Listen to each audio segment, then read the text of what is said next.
Please stand for the first stanza of the national anthem.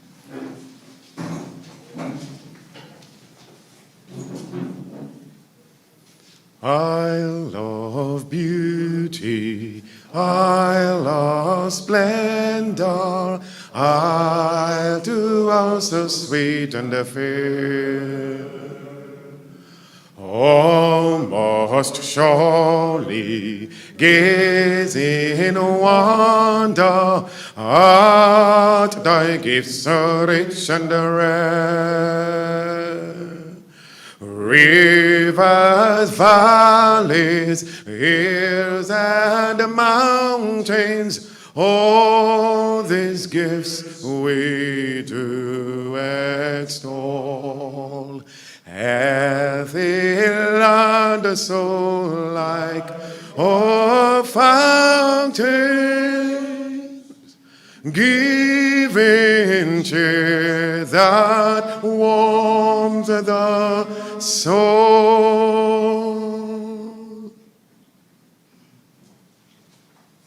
I now invite Most Reverend Gabriel Bishop Malze, Bishop of Rosal, to lead us in invocation.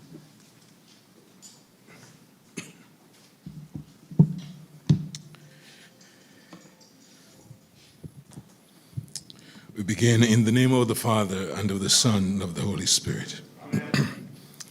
I read to you from Matthew chapter 1, from verse 18 to 23. This is how Jesus Christ came to be born. His mother Mary was betrothed to Joseph. But before they came to live together, she was found to be with child through the Holy Spirit. Her husband Joseph, being a man of honor and wanting to spare her publicity, decided to divorce her informally. He had made up his mind to do this when the angel of the Lord appeared to him in a dream and said, Joseph, son of David, do not be afraid to take Mary home as your wife, because she has conceived what is in her by the Holy Spirit. She will give birth to a son, and you must name him Jesus, because he is the one who is to save his people from their sins. Now all this took place to fulfill what the Lord had spoken through the prophet. The virgin will conceive and give birth to a son, and they will call him Emmanuel, the name which means God is with us. Let us pray. God our Father, from the beginning of time, you brought forth the human species as the crown of your creative process, endowing them with the manifold gifts to collaborate in the formation of the world in which we live. Today, Lord, we come to you under the patronage of St. Joseph, that humble and upright servant, to whom you entrusted our Blessed Lady and your beloved Son Jesus, to be a husband, a father, a protector, a guide. We come to you recognizing the many inadequacies in the socialization and formation of our menfolk, especially in these modern times. We ask, first of all, for their courage and humility, even to recognize our need, so as to bring about the required changes. Help us, Lord, to realize the fundamental role we play in building and sustaining the human family, that indispensable training ground where minds are formed and character is shaped. Help us to grow in deeper self-awareness, removing all facades and pretensions of superiority as male, and recognizing our equality with our womenfolk. Help us to grow in self-respect, respect for others, and a genuine desire for the good of all. As we prepare to celebrate Father's Day, we ask you to bless all fathers in our land and beyond. Help them to recognize the importance of their role in the lives of their offspring, especially our young men and boys. May St. Joseph, a true model of obedience and honor, of patience and fortitude, help us persevere in all good intentions of becoming the person you meant us to be. Bless this evening's proceedings and all those who will contribute to the discussions. Bless all our men and our families who will be following over the public media.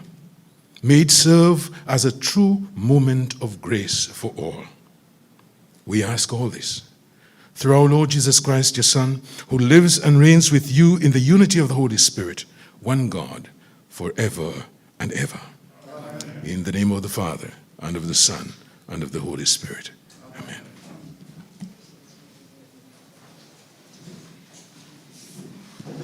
In celebration of the 150th anniversary of Blessed Pope Pius XI, declaration of St. Joseph as patron of the Universal Church, Pope Francis has proclaimed a special year of St. Joseph in the year 2021. It is a great moment for us to be here, and so I will now invite the Vice President of the Association of Diocesan Clergy, Father Branko John, to give us the welcome.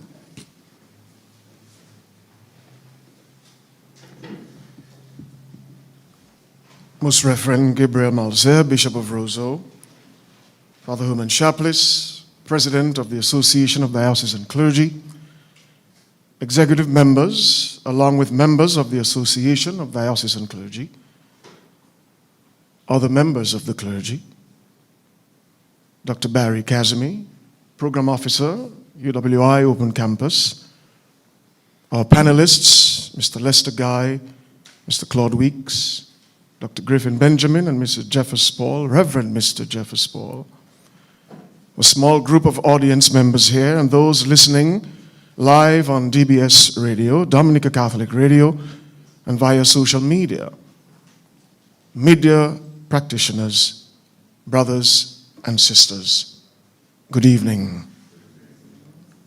With the apostolic letter, Patris Corde, with a father's heart, Pope Francis recalls the 150th anniversary of the declaration of St. Joseph as patron of the Universal Church.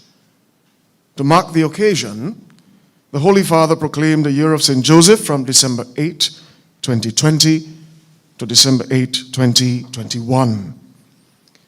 During the year of St. Joseph, we are asked to reflect on this tender, obedient, beloved Father who not only welcomed the will of God, but who is a courageous example of love.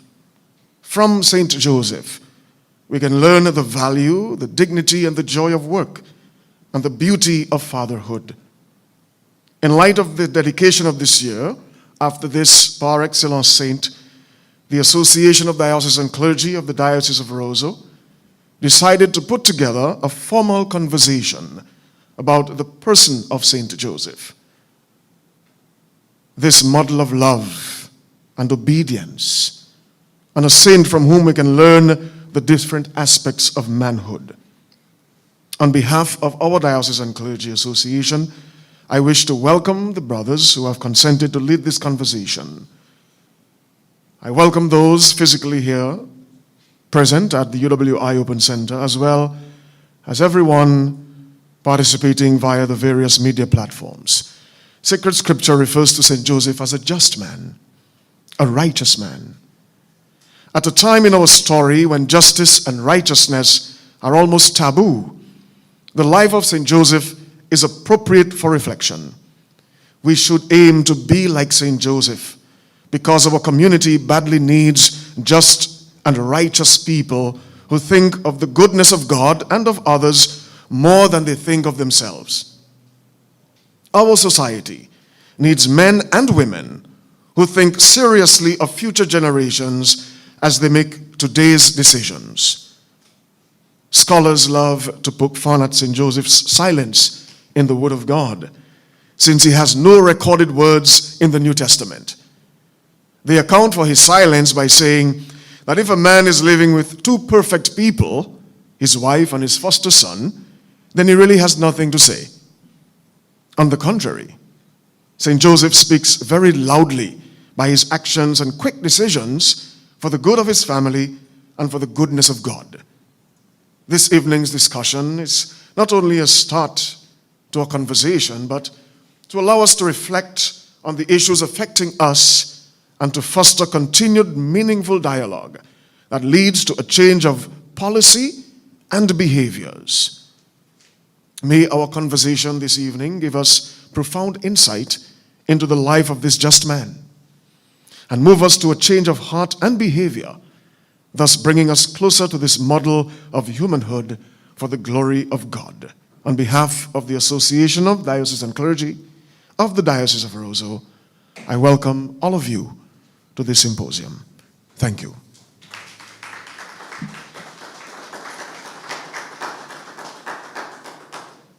This effort here tonight is in collaboration with UE Open Campus. I now invite Dr. Barry Kazimi, Program Officer, UE Open Campus, Dominica, to give the collaborators' remarks.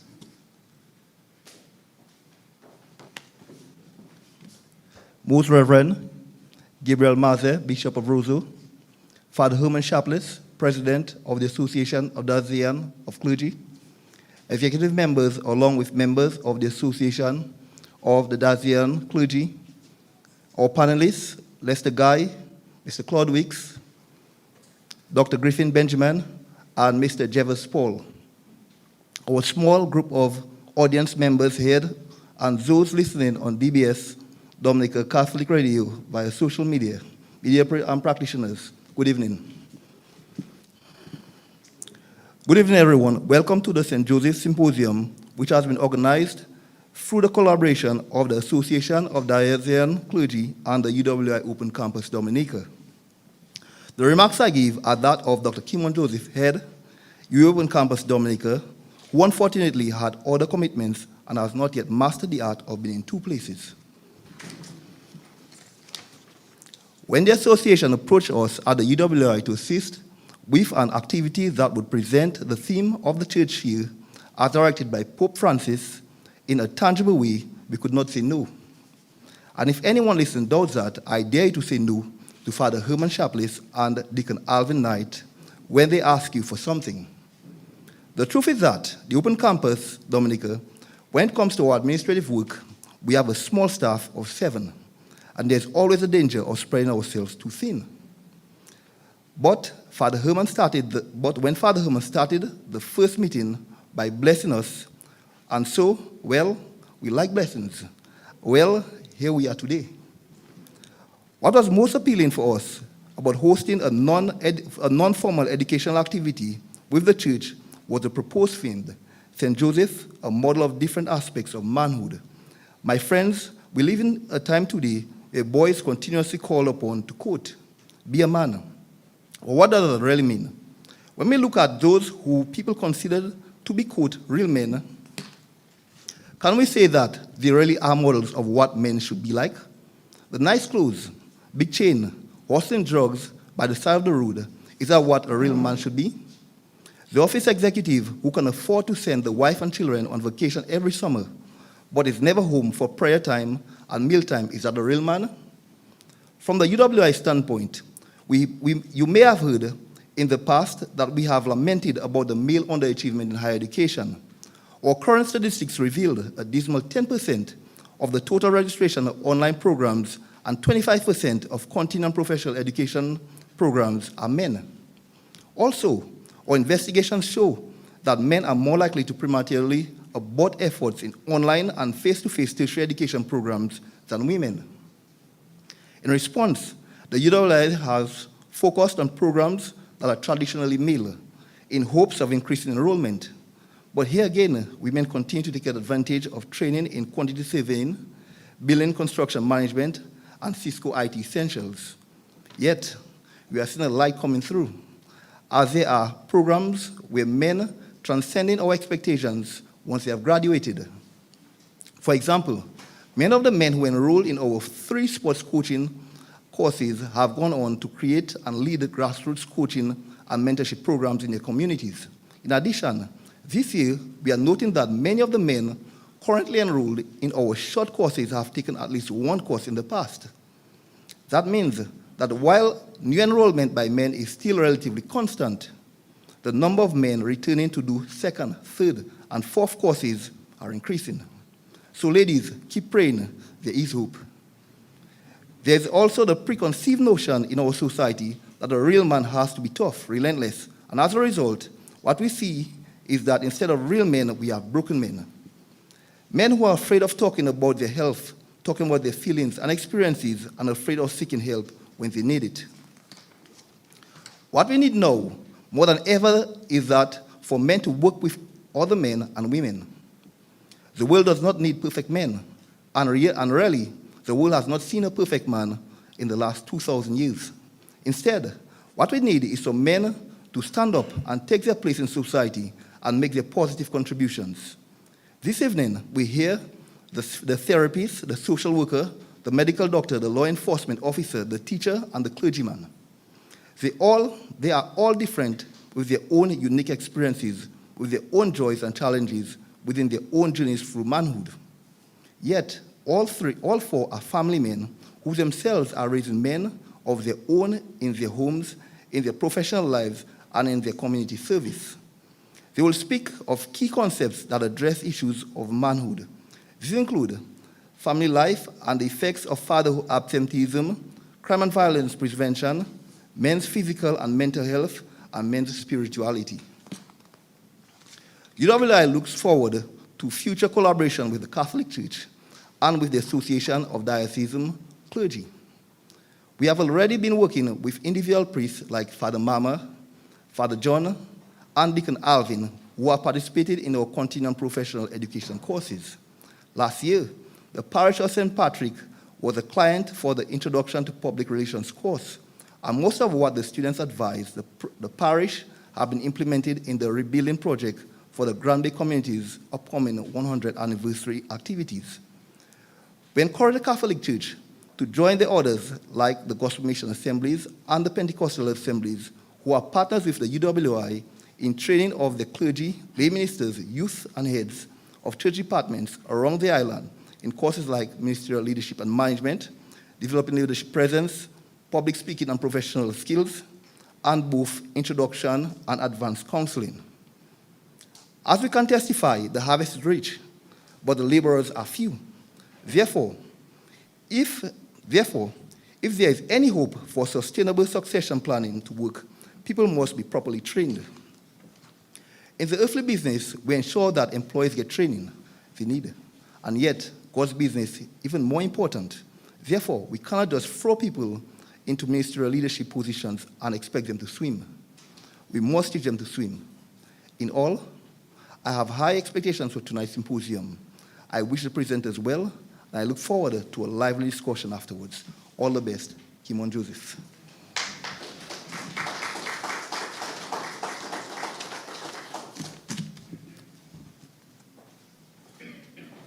Thank you very much, Dr. Cosby.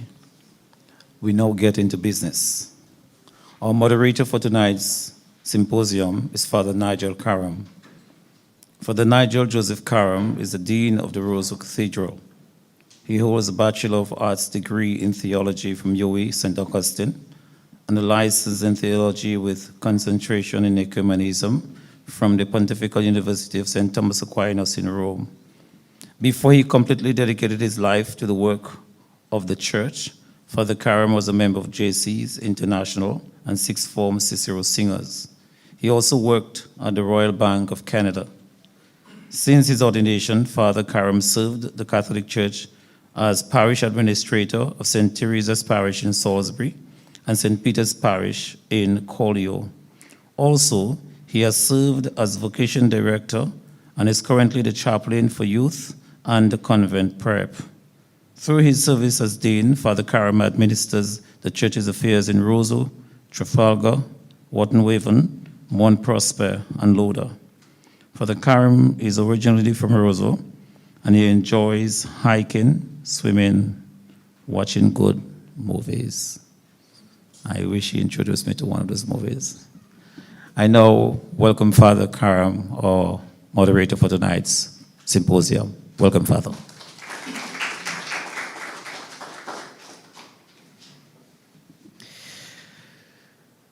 Most Reverend Gabriel Malzer, Bishop of Roseau, Father Herman Sharpless, President of the Association of Diocesan Clergy, executive members along with members of the Association of Diocesan Clergy, Dr. Barry Casimir, Program Officer, UE Open Campus, our panelists, Mr. Lester Guy, Assistant Superintendent Claude Weeks, Dr. Griffin Benjamin, and Reverend Mr. Jeffers Paul, our small group of audience members here, and those listening live on DBS, the Dominica Catholic Radio, and via social media practitioners.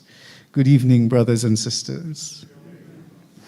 My job here is a very easy one. First of all, I will introduce the panelists who will be discussing the various topics tonight, and then to give you the rules. And then I am asked to help you to keep those rules for tonight. So let us begin with our first panelist, Mr. Lester Guy. He is the acting coordinator of the National HIV/AIDS Response Program. He also operates his private practice as a therapist. Lester holds a BSc in general psychology with a focus on clinical psychology. He also holds a Master of Science in health psychology, as well as continuing and professional education certificates in strategic planning and management and project management. Lester is a member of Carryman and volunteers on committees at the St. Mary's Cooperative Credit Union. He has participated in numerous public speaking engagements for youth groups, sports clubs, and churches. He also facilitated a self-empowerment program at the Dominica State Prison when he worked there. Lester enjoys reading and playing dominoes, and he and his son live in Eggleston. Welcome, Mr. Guy.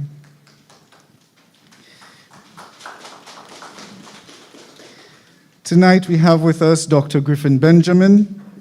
Dr. Benjamin is a consultant psychiatrist for over 20 years. He completed his medical doctor degree at the University of Havana, Cuba. He later pursued postgraduate studies at UE Mona, where he graduated with a Doctor of Medicine degree in psychiatry.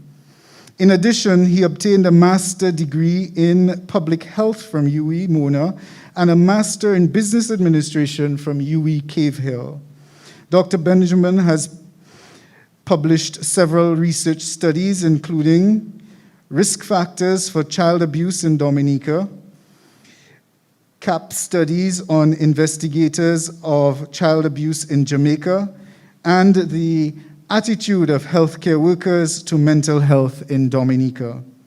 Dr. Griffin Benjamin has acquired tremendous experience in managing mental health in the Caribbean, including the myths, stigma, and discrimination of persons with mental health issues.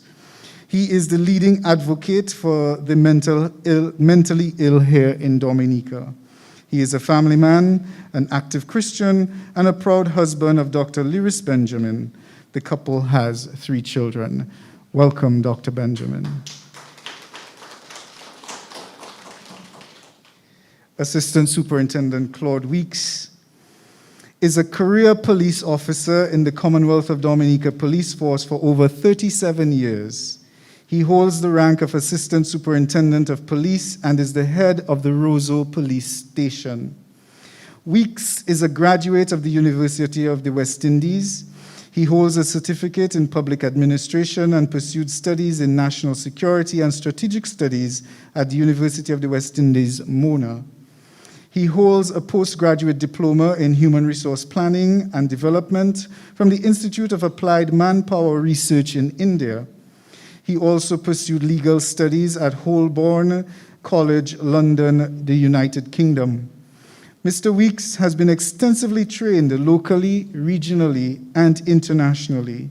He also did advanced management studies at the International Law Enforcement Academy, Roswell, New Mexico. Presently, he is the National Coordinator for Community Policing. He's a well-known and accomplished public prosecutor. Mr. Weeks was also an adjunct lecturer at UE, Leeds Institute, and the Dominica State College. Weeks is a fearless itinerant evangelist. He is an avid public speaker and very conversant on numerous areas, including police and citizens' public relations, crime and deviance, faith-based matters, and gender-sensitive topics. Mr. Weeks, welcome. Reverend Deacon Jeffers Paul. Reverend Mr. Jeffers Paul is the head of the Religious Studies Department at the St. Mary's Academy. He is also a deacon in the Diocese of Roseau. Jeffers attended the St. Mary's Academy and the Clifton Dupany Community College Technical Division. He is involved in music ministry in the Catholic Church and is the praise and worship leader for the annual Charismatic Conference. In addition to his duties as deacon, Jeffers has been a preacher at local, regional, and international retreats. He enjoys playing musical instruments and singing. Jeffers and his wife Mahalia have 2 children. The family resides in Sylvania. Welcome, Reverend Mr. Jeffers Paul. So we welcome all our panelists this evening for this very important and timely discussion as we celebrate both the year of St. Joseph and very soon on Sunday, Father's Day. The rules are simple. Each speaker has a maximum 15 minutes, and when that time is about to elapse, I have some instruments to help us to keep to the time. I have a card that I will show you that has 5 minutes and then 1 minute, so that you can adequately judge your presentation time. Questions will follow after all the presentations in the session, and then we will have a little bit of discussion. So now I would like to welcome to the podium our first presenter for this panel discussion, Mr. Lester Guy.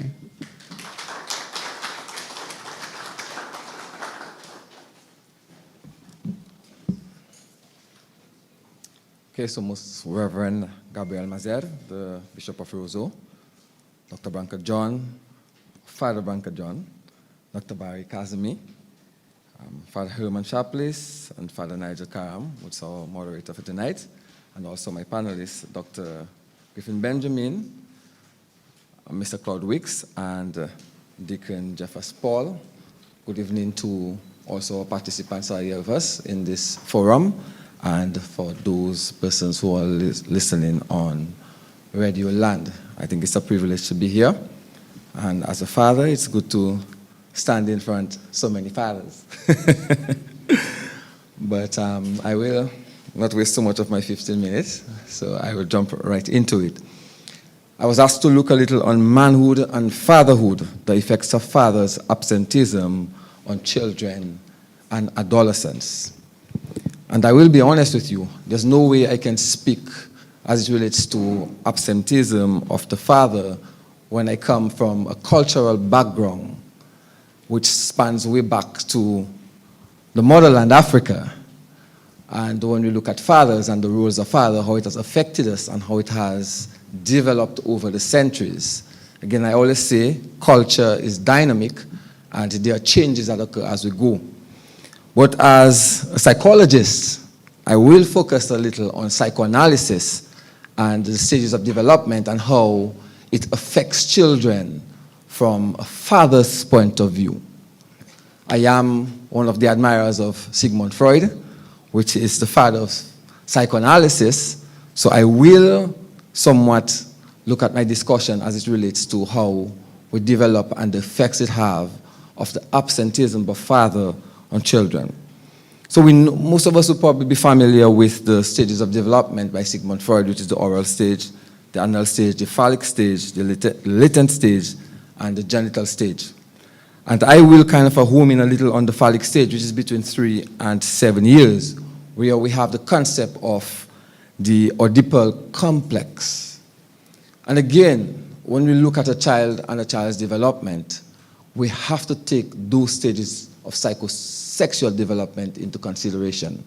And I'll tell you why I am focusing a little on that.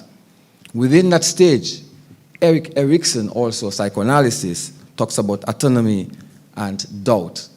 And when you look at our children around us, from 3 to 7 years, we see how much they cling to their fathers, how much they look forward to the opportunity to be with their fathers. And I'll use my personal experience. It was quite interesting during that age, between 3 and 7, when I slept with my son. He would literally crawl under me in the evening or in the nighttime, and sometimes I have to find myself going to sleep on the couch because I couldn't take it for too long. And I'll tell you what it means for a child at that age. You are the central figure as a father. You are the one who's going to establish to them, am I male, am I female? And once a man is not present, it becomes very difficult for a child to start developing the attributes of manhood. And that is almost, I should say, the core of what a child becomes. So as a young boy growing up, and you're looking for the presence of your father, this is going to help to formulate how you move forward. So I just want to put that on the table as we move forward. Now, it also means, at that age, that child is looking for what we call autonomy, and also doubt as to, already our society has designed it in a way that when a woman is pregnant, you buy either blue clothes or pink clothes, so all of that comes into play. Now, when a child is born, be it they're born a boy or a girl, it means that during that stage for 3 to 7 years, they're going to drift towards what they assume to be their role in society. Now, I will fault society to an extent because we're already predisposing our children as to what we expect them to be. So that child goes through that stage, and then when you reach at the age about between 8 and 12, then we look at who the child is going to be. Now, when the father is absent during those ages, it means that the influence that the child gets is from a mother. And if we look at our society right now, and I think Dr. Barry mentioned quite importantly, you find a lot of women are in universities. When a child leaves home at that age, he goes to primary school, again, it's dominated by women. Because if you go to the primary schools right now, they're more or less dominated by women. So we need the opportunity right now for a young man, or even sometimes young women, to start identifying who do I need in my life at one point. Now, I want to really say from a cultural point of view, from a Caribbean point of view, men, when taken from Africa, placed on the farm, and the slaves, it means that their presence has always been thwarted by the master. So we are men, but we still cannot express ourselves as who we should be. And that culture has drifted down. Now, right now in the 21st century, while things are slowly changing, we are starting to catch our footing. We black men are starting to catch our footing as to what our role really is. Because if you look at the history of America and the Caribbean, you'll see how difficult it has been for men to be able to be present, completely present in the lives of the children. Why? Because you're always the breadwinner. Now, at that stage that we are right now, I will shift a little from looking at what Freud is saying to what Erik Erikson is saying as a psychoanalysis. 9 to 12 years, industry versus inferiority. 13 to 18 years, identity versus confusion. So that is where I'm going to home in on. I remember as a young man, when you went to sit common entrance, at my time they call it common entrance, right now I think they call it the grade 6 assessment exam. If you fail common entrance, everybody looked at you as, okay, you're not a smart child. So you've somewhat resorted to, okay, I'm not industrious, I'm inferior to my other classmates who have gotten a scholarship or a bursary. No.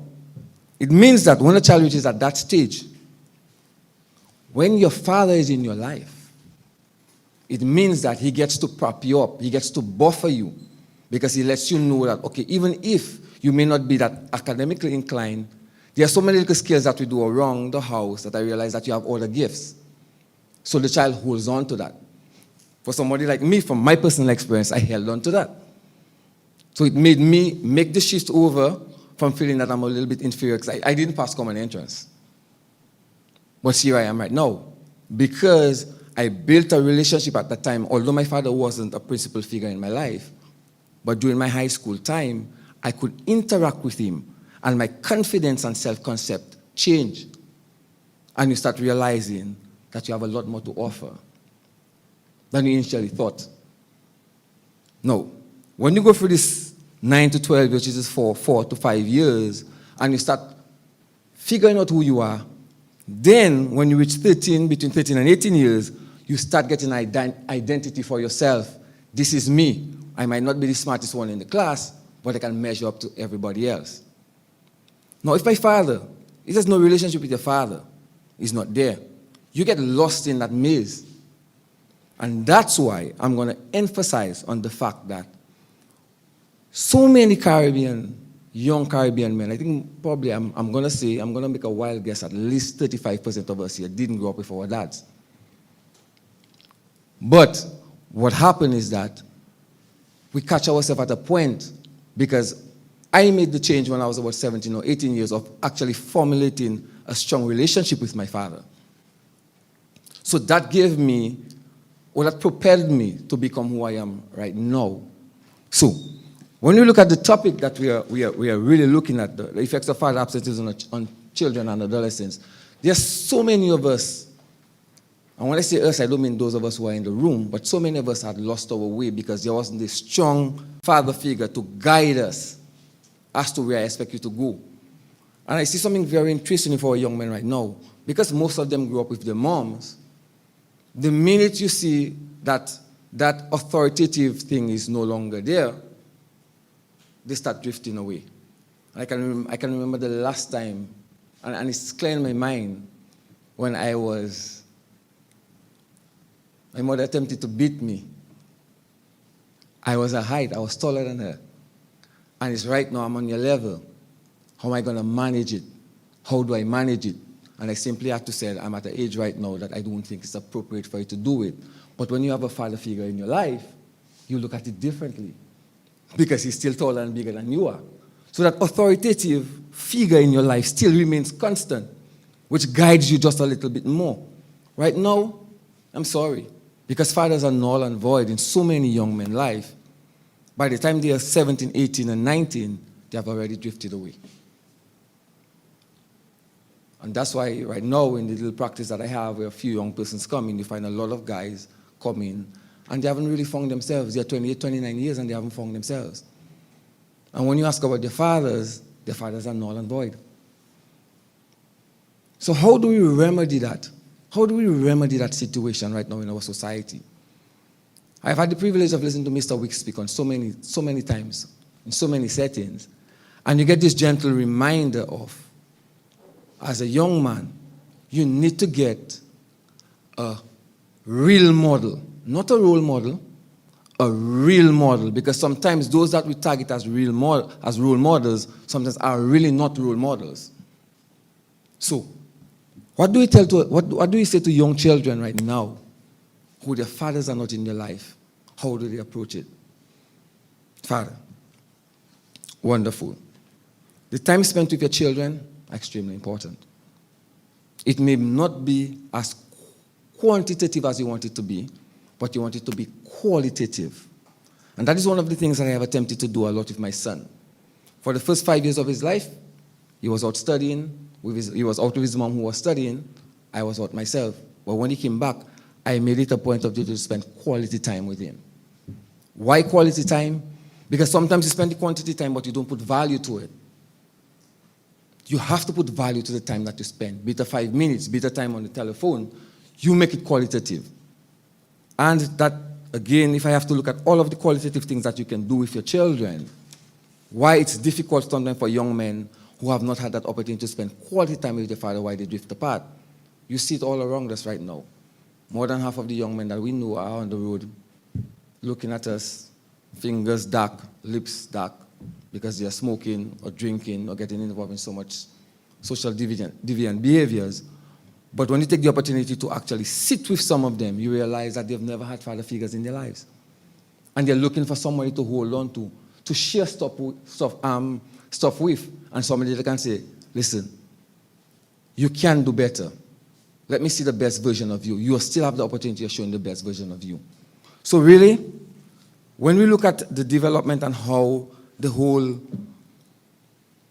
the process of the effects of the father being absent in the child, it's not only it's not a one-time experience. It's something that develops over a period of time. Why you find young men are drifting, and how you're going to approach how you get them back on the straight and narrow. I know I probably have one more minute, so I will say this though. Freud thought of the father as being that central figure. And that figure not only comes with authoritative, but it comes with attachment feelings. Once you're attached to your father, you hold on to him no matter what the situation is. And that starts about 3 to 7 years. And even sometimes when the fathers are missing, you still find the children are seeking their fathers, both young men and young women. And if they can reconnect, then it makes a big difference. I'll stop here.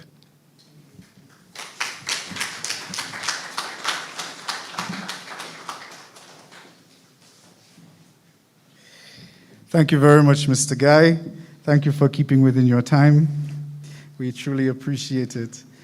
And your presentation brought together both the theory and the personal experience, and that's always important for us to understand how the theory really impacts us, really, in our own time.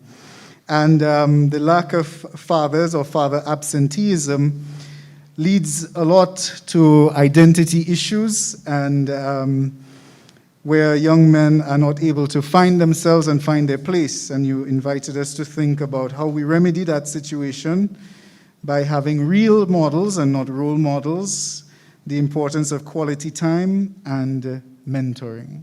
So thank you very much, Mr. Guy. Moving right along, we call Dr. Griffin Benjamin to share with us.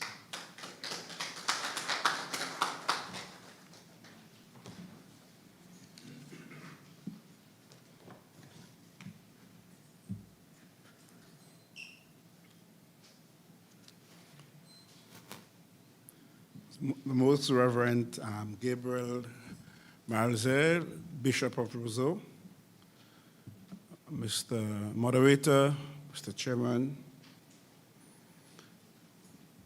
all members of the diocesan clergy, Mr. Barry Kazimi, Program Officer, my fellow panelists for the 3 weeks, Mr. Guy, and Mr. Jeffers Paul. Let me also present my colleague, Dr. Nadia Wallace, fellow psychiatrist, and the media and all others present and who are listening via the social media, DBS radio. Let me extend greetings to everyone. I am here and I'm very pleased to be here. The last time I remember being invited to speak to the Catholic clergy, the fathers in Dominica, was in 2000. That's a long time ago. That time I was asked to speak on demons and psychiatry. I was very happy at the retreat house in Eggleston, and I think the bishop then said to me, Dr. Benjamin, we are not doing the things we used to do before. We're not exercising anybody. We leave that for you to do. And I did realize over the last 20 odd years since I'm here, everybody who in Dominica who has demons come to the psychiatric unit. I admitted them to the psychiatric unit, and they leave well with no demons after. So I'm happy that the bishop told me when there was no psychiatrist, we removed demons.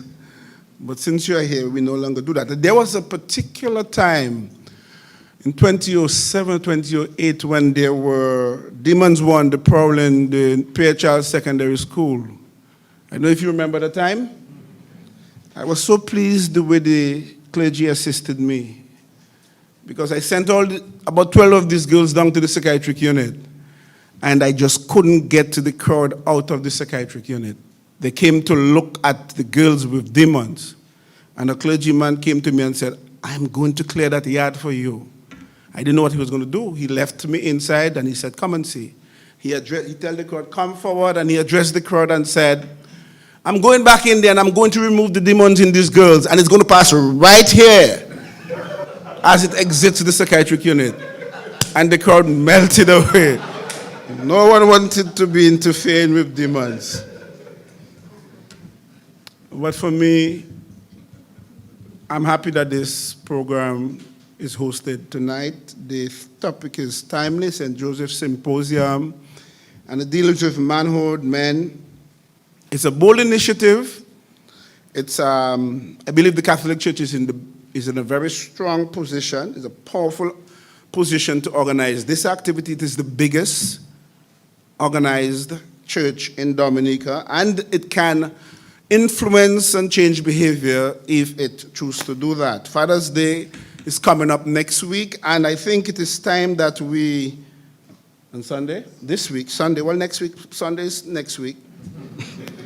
And we hope that the session tonight will give our fathers some wisdom, some knowledge, and some understanding, so we can improve our performances as fathers and as men.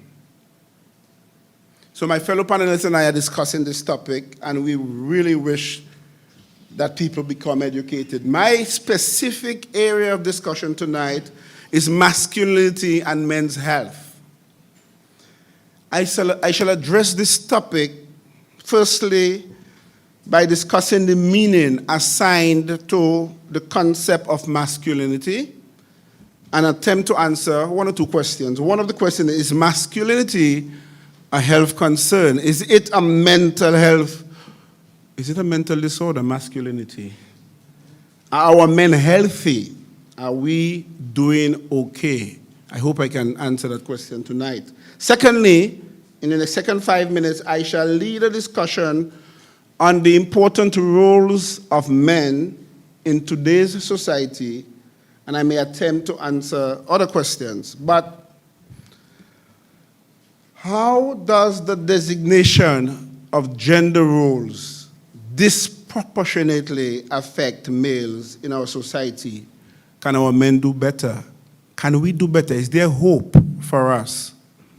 And finally, I will try to give some recommendations that may assist our men and our families to improve the functionality of men in today's society. Should we put pressure on boys and men? Should we stop pressuring boys and men? What are you expecting us to do if you take away our power? Is men's health important for women's health? I think the answer is yes. That's a no-brainer. So let's discuss masculinity and men's health. When we speak of masculinity, we are really speaking of a social construct that shows off a set of attitudes and behaviors and feelings that identify me as a man. My attitude, my behavior, my feeling is very different, and it's very distinct from the biological sex of me having a penis. It's very different. It's my society that says, I see you as a man, and this is what you must do. And we are saying, this is not very good. As men, we bravely try to embrace the values of our fathers, as Mr. Guy was saying. And we try to conform to the roles and expectations of the society that we are part of. If we were to demonstrate our masculinity in positive ways, as traditions would dictate. We would build the houses and, of course, the homes for our wives, our family. We would provide food and other necessities for our children and our wives, and we would protect society's other inhabitants. That is to say, our children, our wives, our parents, okay? From any possibility of harm. That's the traditional role of a man. And it's so simple. It doesn't seem difficult at all. Probably there was a time when it was not difficult at all. But if we were to assess the capacity of men today to deliver on this masculine function, we'd agree that most of our parents struggled to prepare us for this role or the journey of masculinity and manhood. Most of us may have learned that we must not complain as men. And we complain so much, but we were told men don't complain. That we must only demonstrate maximum strength at all times. Now, how should a boy, far less a man, express his emotion? Well, like it or not, most boys believe that we should hide our fears. We must never show weaknesses. We mustn't even pretend to be vulnerable. We mustn't even think that something can hurt us. We must never cry. And we must do everything to hide our real feeling. We must fake our way through life. Brothers and sisters, this here, what I just explained, is the source of the problem or the crisis that's confronting our boys and our men. So what is the answer to this question? Is masculinity a health problem? Is it a mental disorder? Now, the gender masculinity or male cannot be a mental problem. No. You have it or you don't have it. You're born with it. You are assigned at birth. We are born male or we are born female.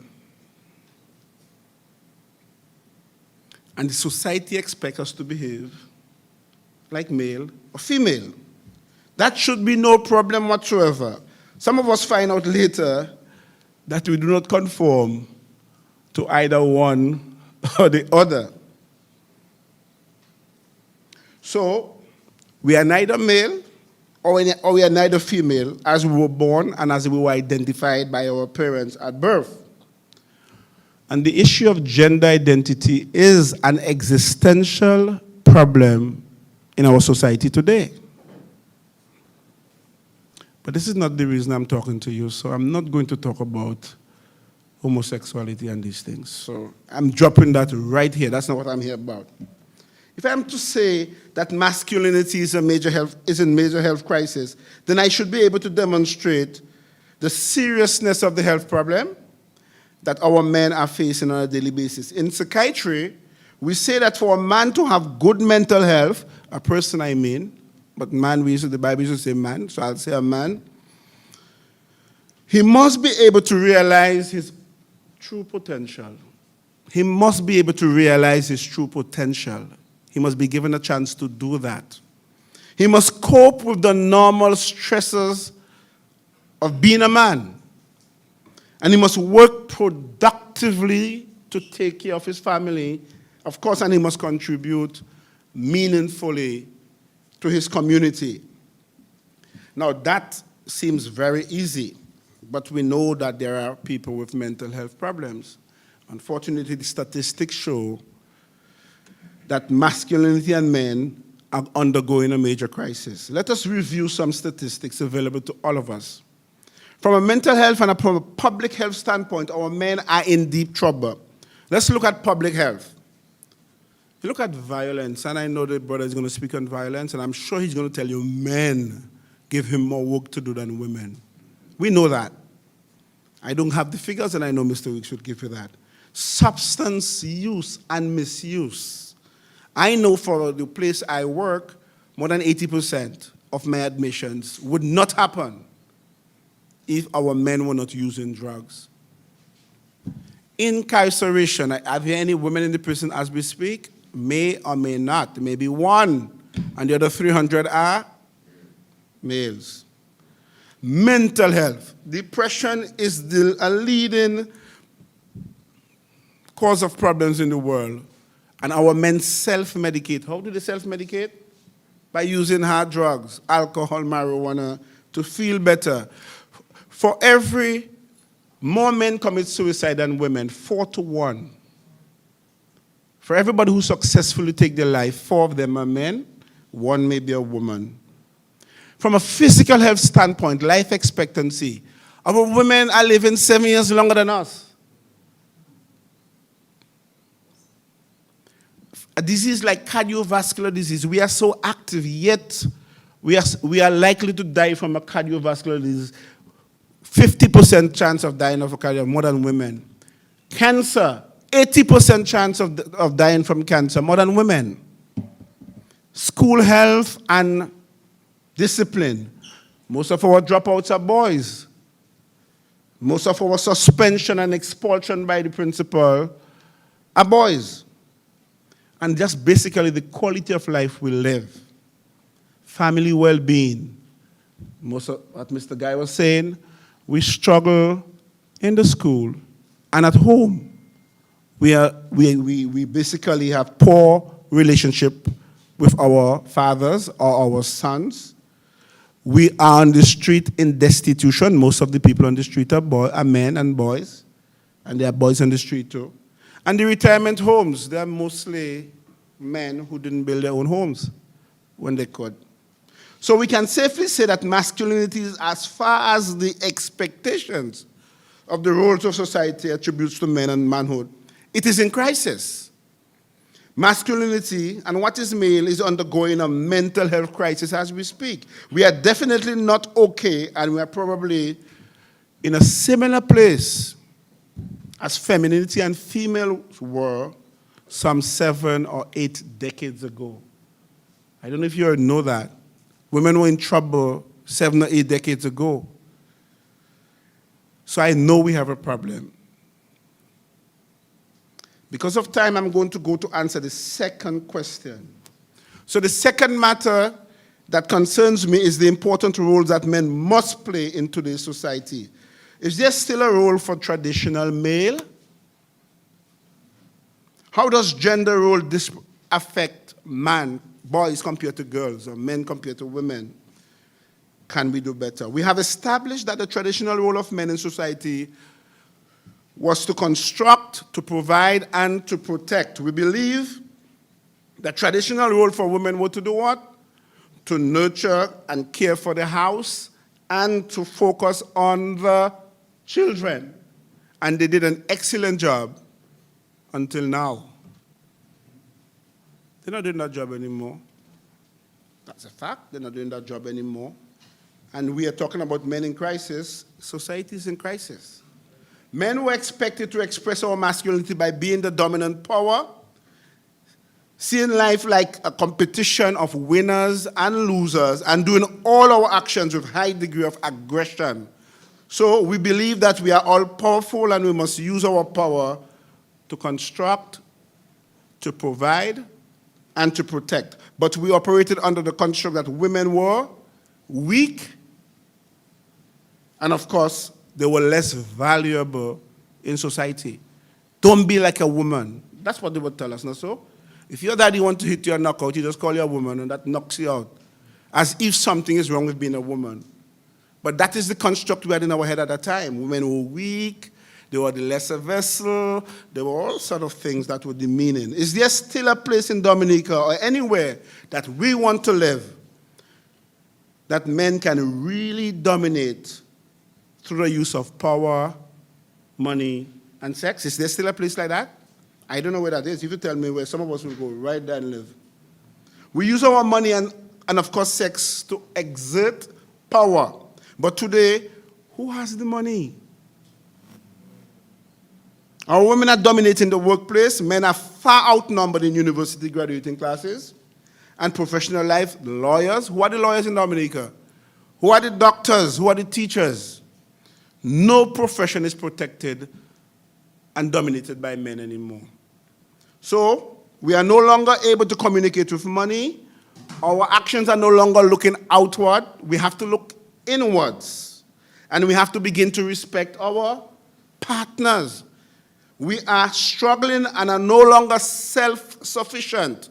I'm talking about, we need to share with our partners their hands and their minds, and not simply to use their physical body to make children. Those days are gone. It seems clear to me that we have a problem with masculinity. Brothers, we need help. We know that we need help. But again, we are not supposed to ask for help. This is the sign of weakness. So the persons who come to my office seeking help are usually women and children. Depression is a major problem, and women come for help and they get help. Men refuse to come for help. The condition continues. The families, they refuse to take medication. They refuse to take help. They go home and they abuse their partners. They abuse their children. Most of the time, children are abused. The parents have something to do with it because they're using drugs and they're not supervising. They abandon these children afterward. They neglect, and they basically, when the illness persists, the problem persists. So during this time, the men who self-medicate present to doctors as if they're using drugs. But the problem started since the concept of masculinity. And we are not treating that problem. We're incarcerating them, we're putting them in psychiatric unit, we're putting them in rehab. We are not dealing with the issues. The man becomes a social destitute, and he ends up in problem. Brothers and sisters, many times, this is the common pathway. Wherever man goes, there goes society. So if man goes down, society goes down. I have no doubt that there is a fundamental role for men in today's society. For man to realize his full potential, we must deconstruct the old expectations for men and reconstruct a masculinity that reflects today's reality. Our men are too important to ignore. Remember this, when we marginalize one half of man, we are at the same time marginalizing the other half of man. And what's the other half of man? The woman. Because if two things stand and one is marginalized, this one is also marginalized, it can't stand on its own. It's supposed to work together. I believe that traditional gender roles disproportionately affect the functions of men in today's society, and it creates a dysfunctional man and, of course, a dysfunctional family and society. So when we reconstruct a society that changes the roles of women to increase their presence in the workplace, change the roles of women to increase their independence financially, we inadvertently disturb the status quo. That's what we did. I participated in that. I made sure my girls were as powerful as my boy. He had no more power. So when he meets a woman, he has to see equality in the relationship. He cannot think that he is superior, as society taught us some time ago. All right?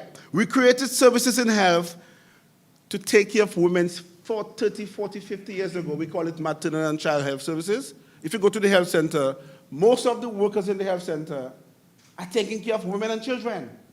There's hardly anyone who's focusing attention on our problem as men. And also, we're not even asking for any help.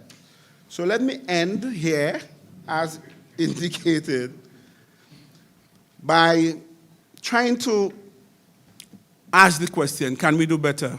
The answer is yes. We can do much better. It's very different to be a policeman or a soldier and be a husband to your wife at home. They are two different functions. It's very different to be a head nurse in a hospital and to be a wife to a husband in the home. You can speak with authority in one place, and the other one you have to speak with. So I am asking the question. No, you have to be careful. You can't go home and treat the woman as if she is a member of the army or the police force. Something will give way. So the question I say, how do we help our men? And my advice, just to sum up, is to women and to men is know your man. It starts in the family. Know his role. Know when to raise your voice and when to drop it. Know when to respect. Women want a man. They ask for him. I want a real man. I don't want no pia man. I want a real man.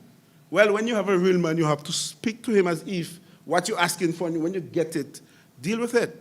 Go home and say, honey, I love you. Say nice things to each other that reflect the relationship. Communicate in a manner that shows that there is a relationship of equality but respect.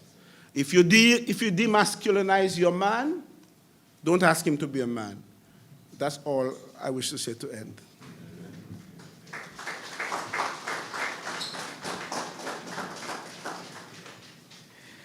Thank you very much, Dr. Benjamin, for pointing out the problems so precisely for us and for giving us those recommendations, especially what we need to do as we deconstruct and reconstruct masculinity. So thank you very much. Right about now, we'd like to move ahead and we call Mr. Claude Weeks, Superintendent of the Dominica Police Force, Assistant Superintendent on Masculinity and Violence, the role of men in crime and violence prevention. Thank you very much. Most Reverend Gabriel Malzier, Bishop of Roseau, Father Herman Chaplis, President of the Association of Diocesan Clergy, executive members, along with members of the Association of the said clergy, Dr. Barry Kazimi, Program Officer, UE, Open Campus, our panelists, of my fellow panelists, Mr. Lester Guy, Dr. Griffin Benjamin, and Reverend Mr. Jeffers Paul, the audience. I also acknowledge the media, DBS Radio, the Dominica Catholic Radio, and other social media, and indeed media practitioners. This afternoon or tonight or this evening, I make this presentation to let you know I have never seen my father. I have never had the opportunity to be hugged by a man, a biological father. I was raised by a mother who was mentally ill and was, for many years, institutionalized at the mental hospital. And indeed, surely, it was trying times. And I thank God tonight for the opportunity to speak here at this symposium.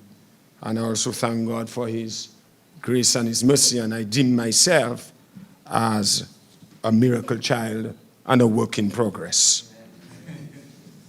Tonight, as I meander my way through the topic that was allotted to me, I want to examine a few areas, understanding the connection and approaches to prevention in relation to breaking the pattern of violence.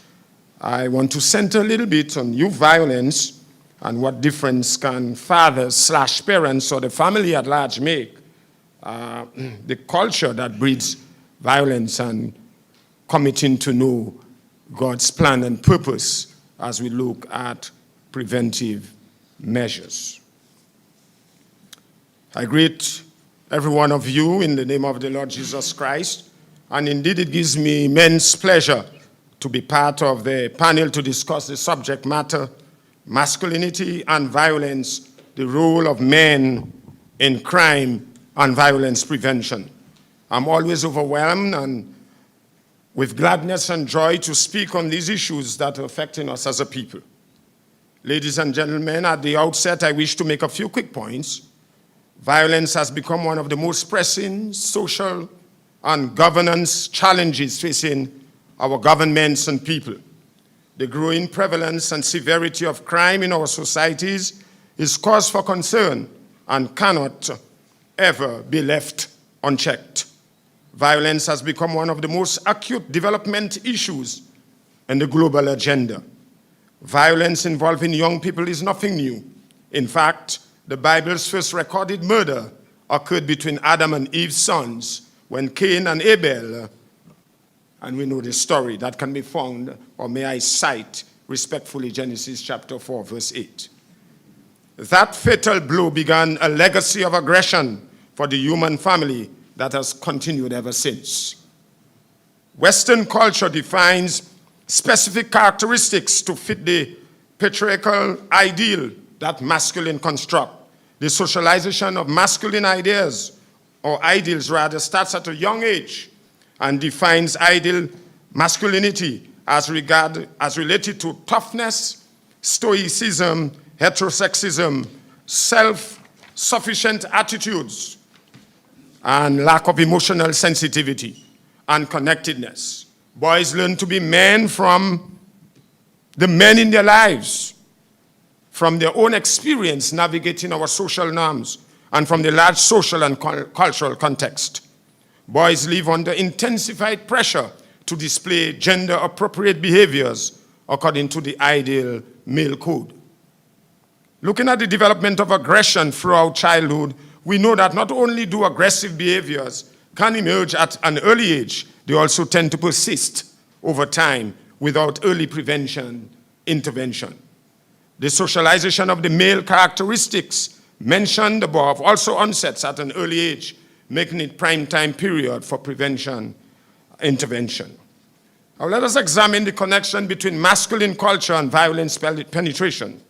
In early childhood, violence and aggression are used to express emotions and distress. Over time, aggression in male shifts asserting power to the mother, or over another rather, particularly when masculinity is threatened. Masculine ideals such as the restriction of emotional expression and the pressure to conform to expectations of dominance and aggression may heighten the potential for boys to engage in general acts of violence, including but not limited to bullying, assault, and/or physical and verbal aggression. May I look at the youth violence and what difference can fathers and parents on a whole make? In the face of a youth culture that too often glorifies rebellion and violence, is there any hope for a concerned father/parent who wants to rear a happy and healthy child? The Bible has the answer. Our communities in Dominica aren't supposed to be dangerous and violent. Yet many of these communities right now seem to want to achieve a macabre notoriety. Why? Even more importantly, what can be done? Young people are killing and grievously wounding each other, and adults do not know how to prevent it. Why have we seen such an upsurge in youthful violence? If you want to doubt me, may I politely invite you to visit the courts, particularly the juvenile courts, and ask to take a look at the cause list. What can parents do to prevent their own children from becoming further grim statistics? Of course, there has been a rise in deviant and violent behavior among some of our secondary school children on the streets of Roseau. Isn't something wrong with youth violence? Every day, young people behave violently towards each other. The sound of sporadic gunfire has become routine in certain communities. Yes, most of this form of violence fails to make news. News like that can be heard on radio court copy and the court of public opinion. Recently, a man's vehicle was firebombed on the West Coast. We did not hear about that. That's violence. And did we hear about it? No. Certainly, it is not the stuff of headlines and network news special reports. The rising tide of youth and juvenile crime, of which the sensationalized school woundings are merely the tip of the iceberg. That's just symptoms. It is evidence that something is deeply wrong and out of control in our society. Everyone agrees that a serious problem exists, yet that is where the agreement ends. Depending on the political leanings and the social agenda being advanced, commentators differ greatly in their analysis of the problem and the solutions they proffer. Some spectacularly play the blame game. There are schools advocates who want more money for education. Some seek laws and government regulations on youth and young men. Youth crime and violence is not simply a societal nightmare. It is a very personal sense, in a personal sense, a parental nightmare. No parent wants to receive a call that his child has been arrested or charged with a crime. No parent wants to know their child is grievously or fatally wounded or shot or violently raped or abused. Is it simply random chance that some young people become caught up in criminal violence? If not, apart from the efforts of government and schools, what difference can individual fathers and men make? May I submit there are solutions which we can apply in our own home, and those solutions are written in a much overlooked source of wisdom. Before we address the solutions, however, let us understand the cultural roots of the problems we face. Violence doesn't start with guns, cutlasses, and knives. It starts with attitudes in the human heart and mind.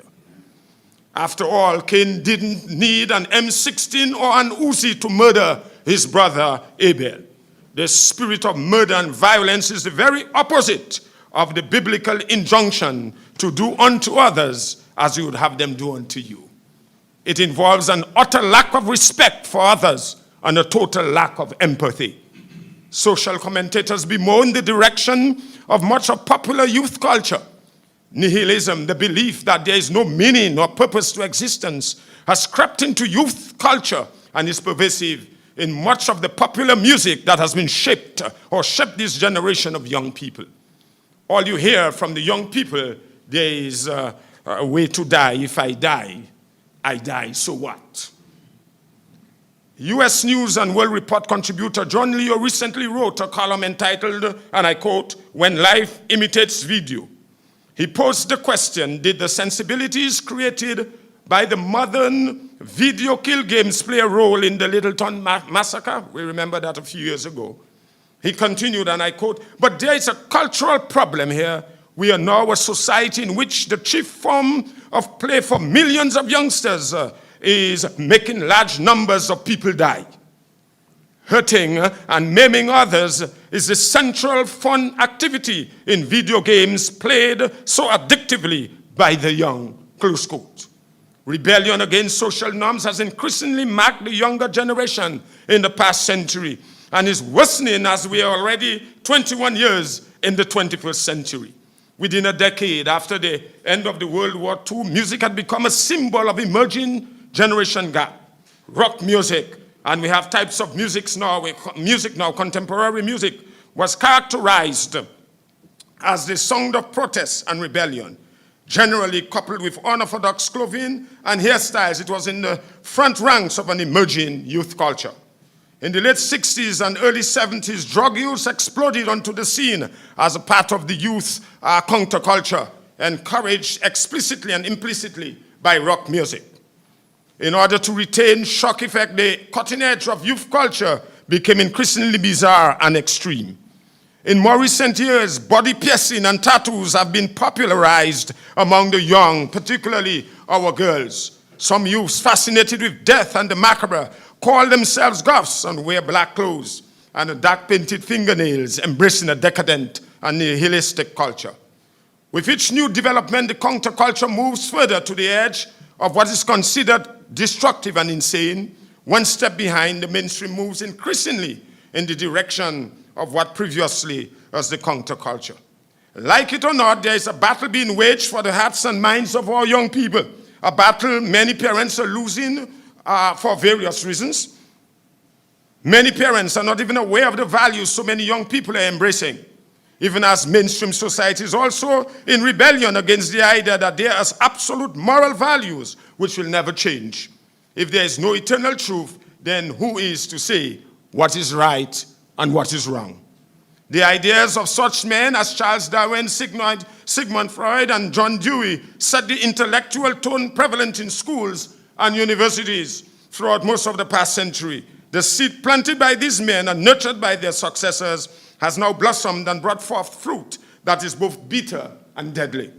Our modern world has rejected God and his revelation as a source of ultimate knowledge. The results around us are bad and will get worse Fortunately, as individuals, we can choose to reject the decadent and violent culture that permeates our society and can go to God's instruction book for the answers. Where do we begin as fathers and parents? For parents trying to make a difference in their own families, where is the starting point? While there are many aspects of the problem and the solution has to start somewhere. And the first thing a child is capable of learning is that he is loved and wanted. And if that is not successfully learned, no further lessons can be counted on. Children learn to express love by being loved. A sense of being loved and of proper self-worth underlies everything else that a child needs to learn.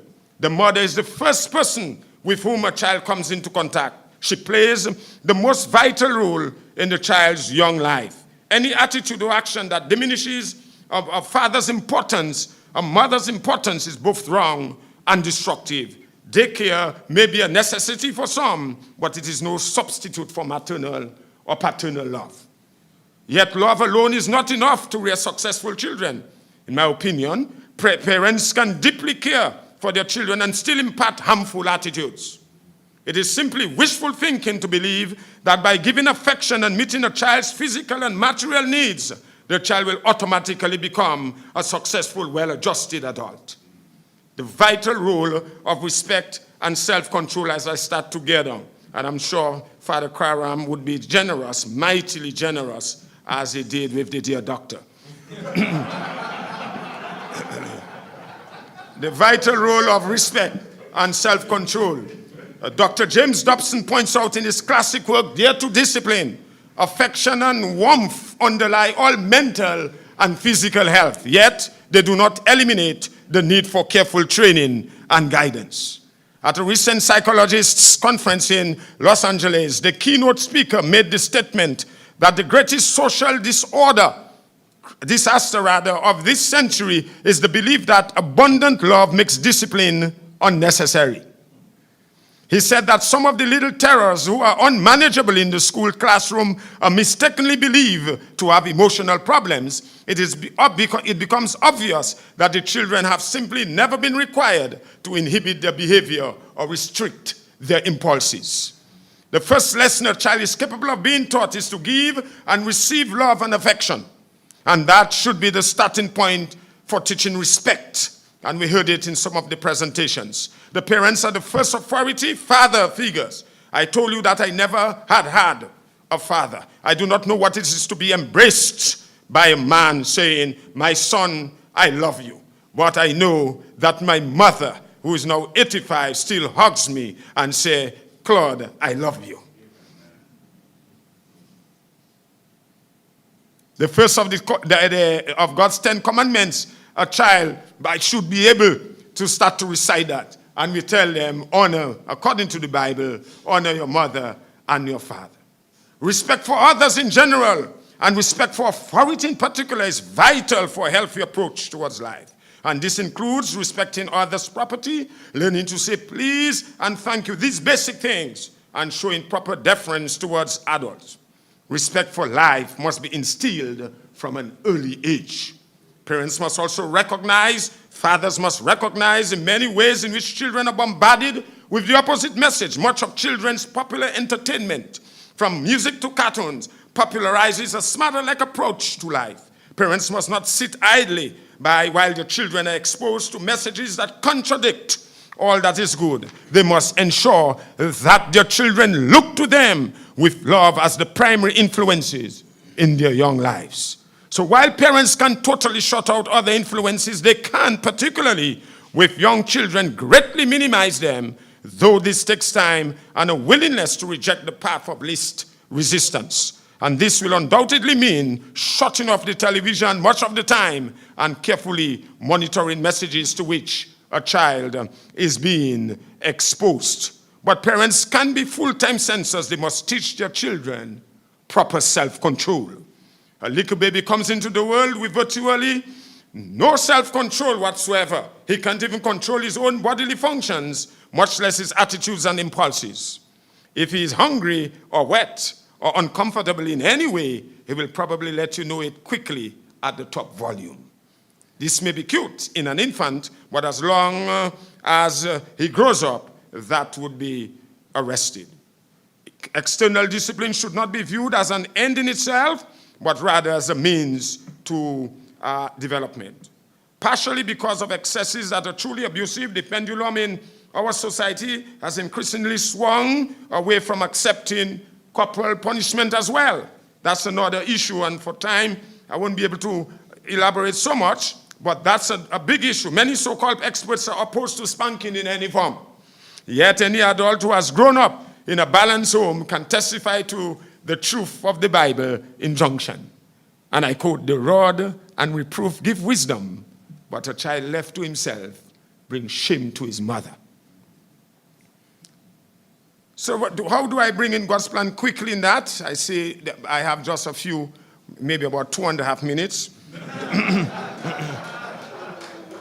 The Word of God is the foundation of the knowledge, coming to understand about their Creator, His laws, His plans, His purposes for life. And we must adopt the Bible values. Parents have an opportunity to teach the youngsters, fathers, teach our boys about the great God from earliest childhood, teaching them stories about the Bible. That can assist. The Bible contains values that should underlie our choices in every area of life. All aspects of life, including contemporary trends in fashion and entertainment. That's important. The Bible clearly teaches an abhorrence for the decadent and violence, and an appreciation for the good, the lovely, and the pure. Music, video games that celebrate rude, crude, vulgar, and violence have no place in a godly home. Sure, everybody else is doing it. But as my mother, who brought me up, would say, when she, former teacher at the Mother Bodger School, used to tell me, everybody else can do it, but everybody else doesn't live here. So we live in a society increasingly troubled by violence, drugs, human trafficking, white-collar crime, immorality, lack of proper respect. But the ancient prophet Isaiah told of a time when, and I quote in part, the people shall be oppressed, everyone by another, and everyone by his neighbor. The child shall behave himself proudly and with insolence against the old man. Isaiah chapter 3:5. So the bad news is that things will get worse before they get better. Our society has a rendezvous with judgment because as a nation we've refused to repent and turn from our ways to God's ways. Still, you and our family can reap the consequences of a far better way of life if only we will turn to God for help and strength and really use God's words as an instruction manual for life. You will see the benefits now and for the future. So my dear friends, ladies and gentlemen, I know my time is up, but we have a lot of work to do in the land. And deep in my heart, I am very much concerned about the culture of silence, and secondly, the blame game in Dominica. I think as a nation, it's important that we learn to accept what is right and what is wrong. Men, women, parents, we ought to be examples for our children. So as I am about to rest my case this evening, I am sure that I provide sufficient evidence that we can find the culprit guilty. May I submit the issue of crime and violence has to be faced head on. An effective approach to confronting and reversing the rise in crime and violence cannot be government-centric.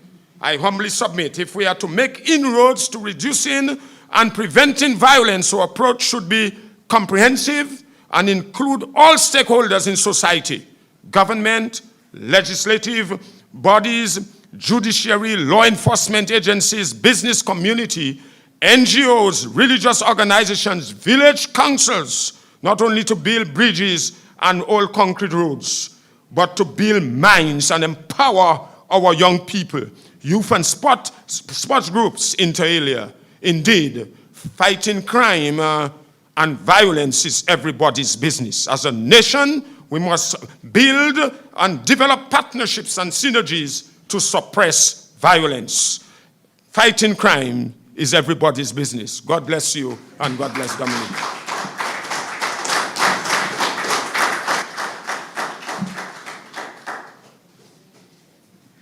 Thank you very much, Assistant Superintendent Claude Weeks, for that very lively presentation.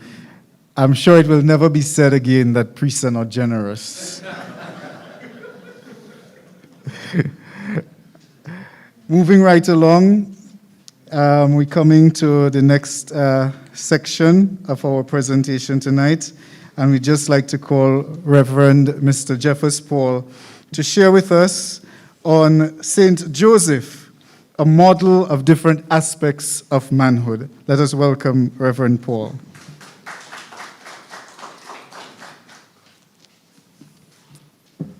Protocol has been established.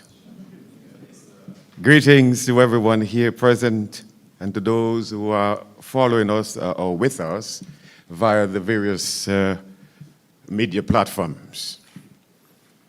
St. Joseph, a model of different aspects of manhood. I am delighted and humbled to be to be part of such an esteemed panel this evening. Thanks for the opportunity, and I thank you for saving the best for last. Oh, this is just a joke, okay? All right. I trust and pray that the few words I share with us this evening will touch at least one father's heart. I stand before you as a very proud husband and father of two beautiful children. I work at an all-boys school, and many of whom do not have a relationship with their fathers. And as a result, many of them are demonstrating or, as it were, displaying negative behaviors and attitudes. We are told that there are different aspects or dimensions to us as human beings, which include physical, emotional, social, intellectual, sexual, and spiritual. There's a lot to say about these various aspects or dimensions. However, seeing that we are having a St. Joseph Symposium, I would like to highlight some aspects or some parts of our Holy Father, Pope Francis's apostolic letter, Patris Corde, with a heart or a father's heart on the 150th anniversary of the proclamation of St. Joseph as patron of the Universal Church, and trust that we will learn about some aspects of manhood from the life of St. Joseph.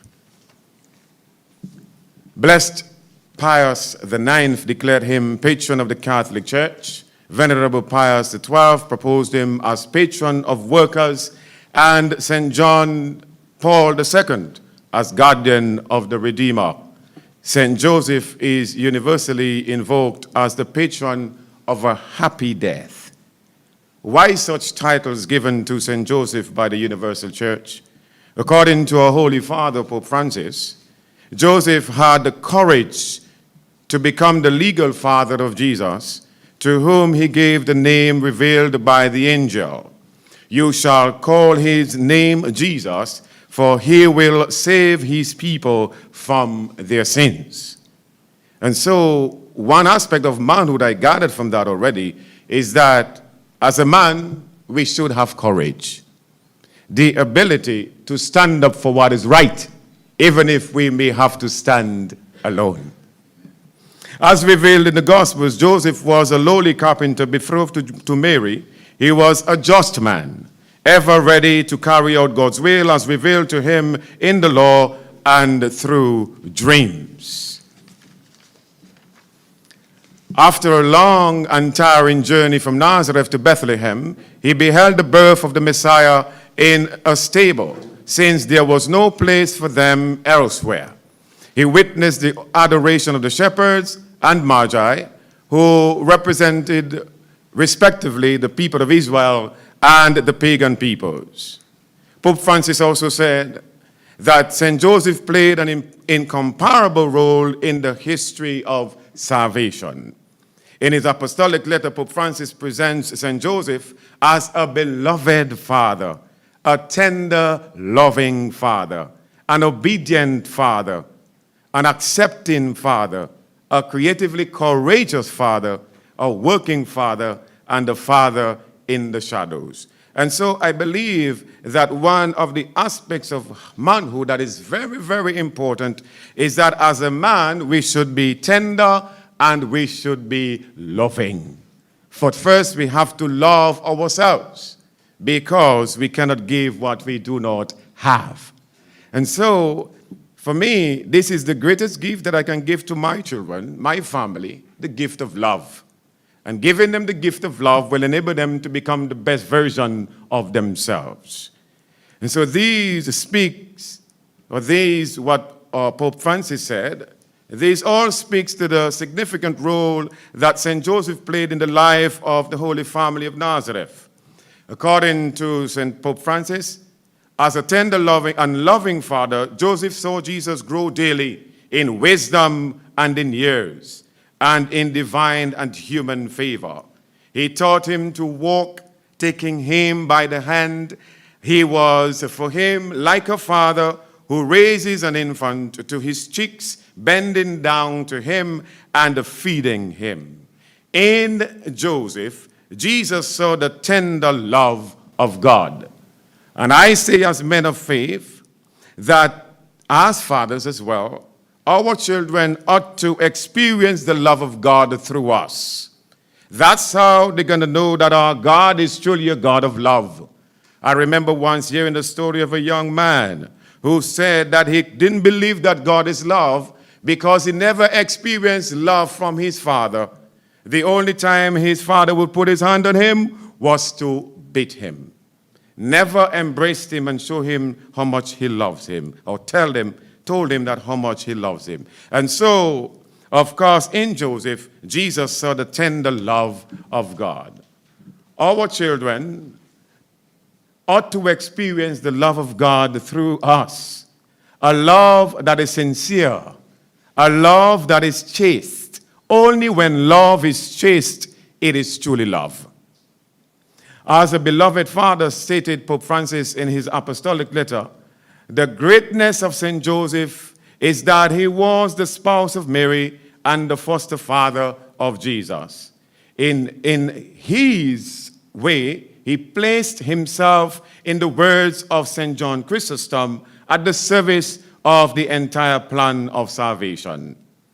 St. Paul VI pointed out that St. Joseph concretely expressed his fatherhood by making his life a sacrificial service to the mystery of the Incarnation and its redemptive purpose. And so one of the aspects of manhood is that we are to make sacrifices. Sacrifices for our families. We are to lay down our lives for our families and, of course, work in the best interest of our families. Thanks to his role in salvation history, St. Joseph has always been venerated as the father by the Christian people. St. Joseph had a profound relationship with God. He walked in obedience unto God. He was an obedient father. That's why he was able to listen to God speaking to him through the angel via dreams. He was a man of prayer, a father of prayer. And so this is one of the aspects of manhood that we need so significantly in our society today. We need fathers who are not afraid to pray and fathers who know how to pray. Because, need I remind you that prayer still works. Indeed. And I'm a testimony of that. I grew up in a house of prayer, grew up in a very large family. Mommy had 13 of us. We didn't have the presence of a father in our family. But one thing Mommy taught us for sure is how to pray. And so I learned that from Mommy. Every night and every morning we would pray. And when she woke up in the morning, she would sign us with the sign of the cross. And this I have continued and passed on to my family. And so much so, most nights, before we go to bed, our son comes, he comes and gives us a hug, and he signs us with the sign of the cross. And I said, this is one thing he has picked up from me. So we lead by example. And so He listened, that is St. Joseph, he listened to the message of the angel who told him, do not be afraid to take Mary as your wife, for the child she conceived in her is from the Holy Spirit. She will bear a son, and you are to name him Jesus, for he will save his people from their sins. Joseph's response was immediate. When Joseph awoke from sleep, he did as the angel of the Lord commanded him. Obedience made it possible for him to surmount his difficulties and spare Mary. Let us learn from St. Joseph when we are faced with difficulties as fathers. Let us turn to the Lord and seek divine intervention. The Lord continued to speak to St. Joseph through the angel throughout his journey as being the guardian of the Holy Family. They had to flee to Egypt because Herod wanted to destroy the child. The angel to Joseph, told Joseph that those who wanted to kill the child is now dead and is now safe, and it is now safe to return to Israel after being warned in a dream for the fourth time. Joseph went to live in the region of Galilee and the town of Nazareth. He was indeed an obedient father. In his role as the head of the family, Joseph taught Jesus to be obedient to his parents, to his parents, in accordance with God's command. During his hidden years in Nazareth, Jesus learned at the school of Joseph to do the will of the Father. Of note, St. Joseph was able to teach Jesus obedience because he was obedient himself. A lesson for all of us: we cannot give what we do not have. And so because he was obedient unto God, he was able to teach Jesus obedience. And certainly this is part of a manhood that we need. We need to be obedient to God. We need to listen to the voice of God as fathers, and so that, which will help us to walk in obedience unto God. A final thought I would like to share with you out of Patris Corde, with a father's heart. Pope Francis's apostolic letter about St. Joseph is, St. Joseph is a working father. St. Joseph was a carpenter who earned an honest living to provide for his family. From him, Jesus learned the value, the dignity, and the joy of what it means to eat bread that is the fruit of one's own labor.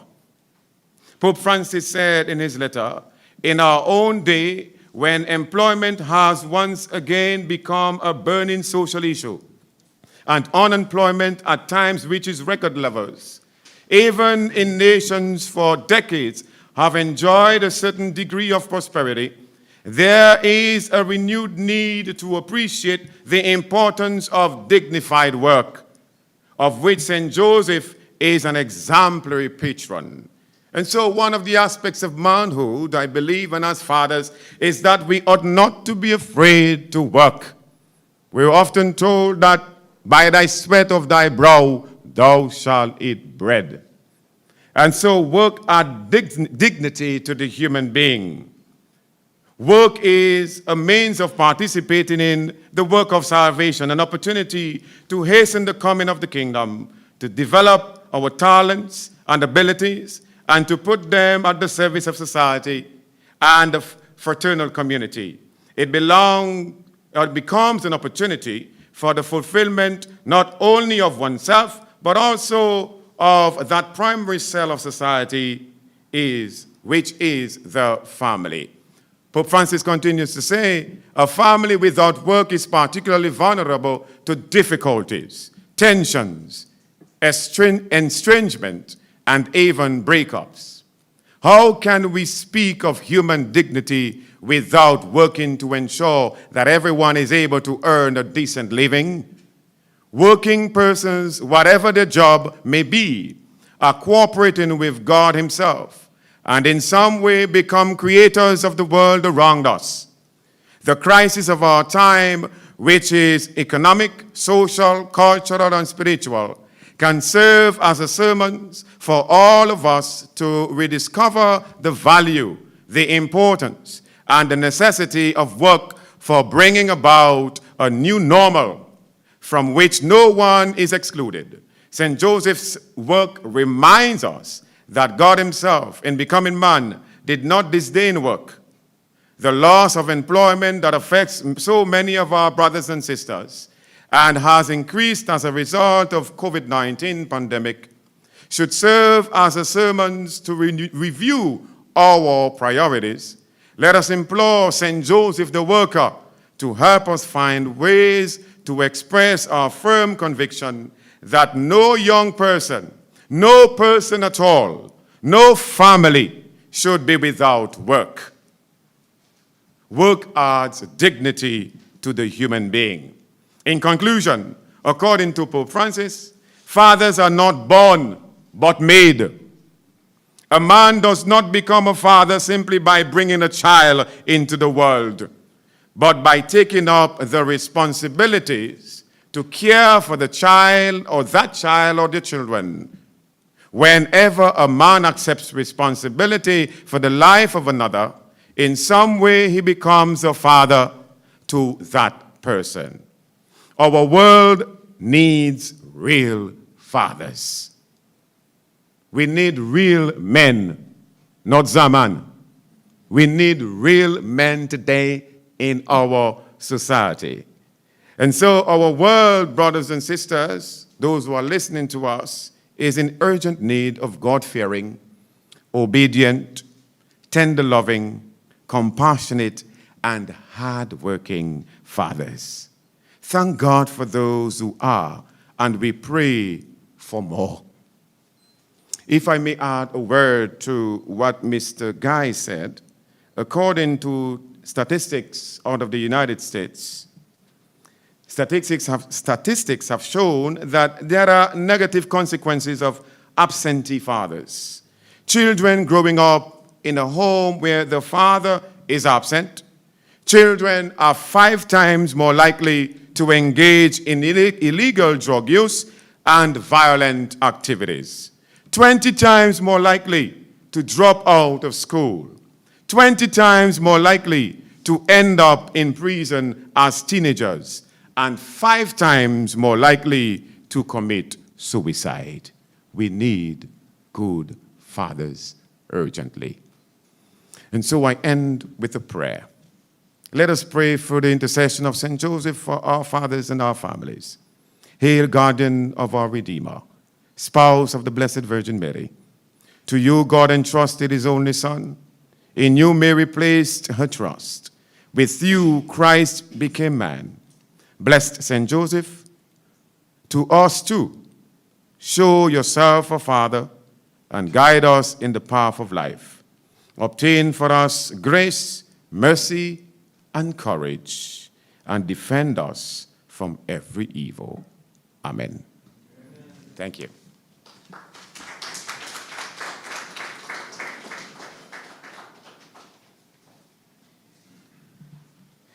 Thank you very much, Reverend Paul, for walking us through Patris Corde, that work of Pope Francis highlighting St. Joseph and looking at the characteristics of St. Joseph, which fathers can emulate, with which we need fathers. So this brings us almost to the end of our panel discussion. Tonight we've heard from Mr. Lester Guy on manhood and fatherhood, the effects of father absenteeism on children and adolescents. Dr. Griffin Benjamin shared with us on masculinity and men's health.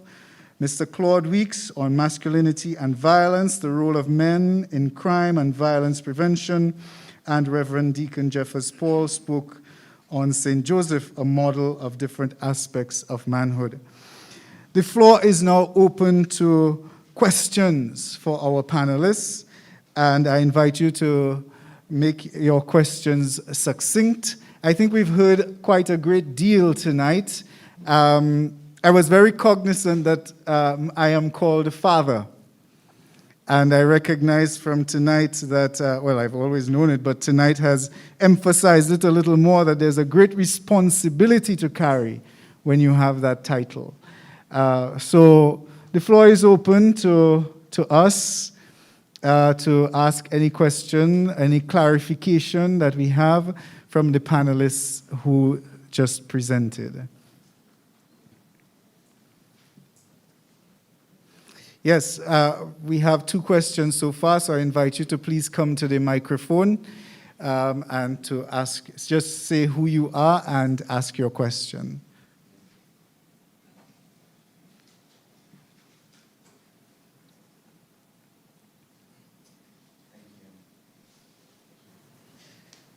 My name is Father Mama, and I want to go straight to my question.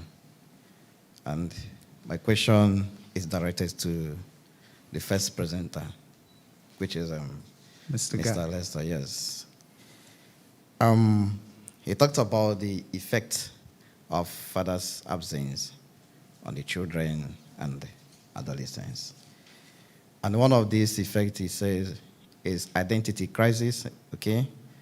And he narrowed it down to authoritative figure. Okay, my question is, this authoritative figure, is it only the male children that suffer for it, or both male and female, or only for men? When the father is not there, who suffers more? This authoritative figure he spoke about.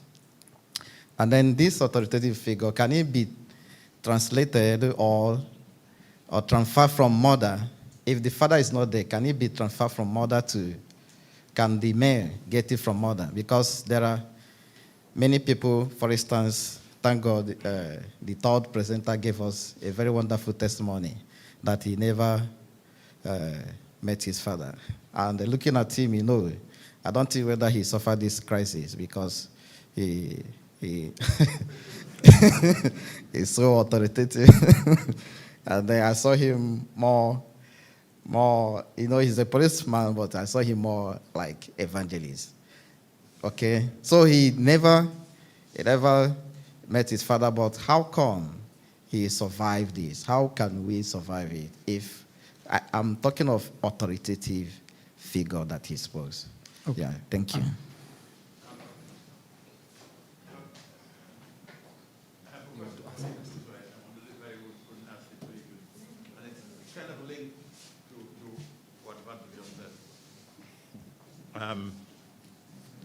I am Deacon Alvin Knight, and my question is, you said we need real models, not role models. My question is, can a mother be a role model?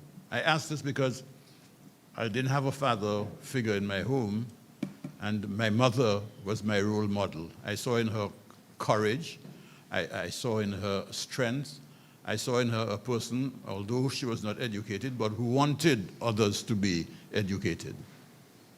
Okay, wonderful. So one of the things I would like to clarify is, when we talk about an authoritative figure, we don't always talk about a disciplinary. Your authority with a child doesn't come always with discipline. And it's something I've learned as being a father. When I give my son a level of discipline, I also backtrack and tell him why it is being done. Not because I'm hitting you because you have misbehaved, but because your behavior is not appropriate for the time. So that shifts you away from being somebody who comes with authority of discipline, but somebody who supports your child. So we can look at it as a mother being that figure, but from a cultural perspective, we have to understand that we always say that we are a patriarchal society, but if we look at it, we are really not, because the mother spends more time with the children. So, just for clarification, a mother can be a disciplinary, but the authority of a man, a male figure, an identified male figure in the home is totally different. Does that answer your question? Yes? Wonderful, Mr. Knight. I'll tell you why I use that, real models and role models.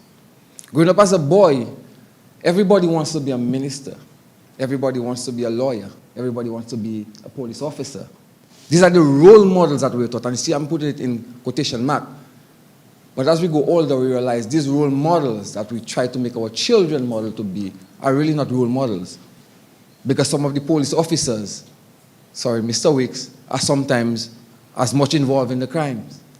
Some of the ministers are as much involved in so many other things. Some of the lawyers are involved in so many delinquent behaviors. They no longer become role models. They no longer called role models. But a real model of a man is a man, as you said, of integrity. A man a young man can come and speak with and know when he gets advice or guidance, he gets it out of the kindness of his heart, not because I'm in a position in life. So that is where it comes from. So our mother sometimes takes that role. But it's more impactful for a young man developing when he can reach out to a man who he considers a real model to him. Does that answer your question?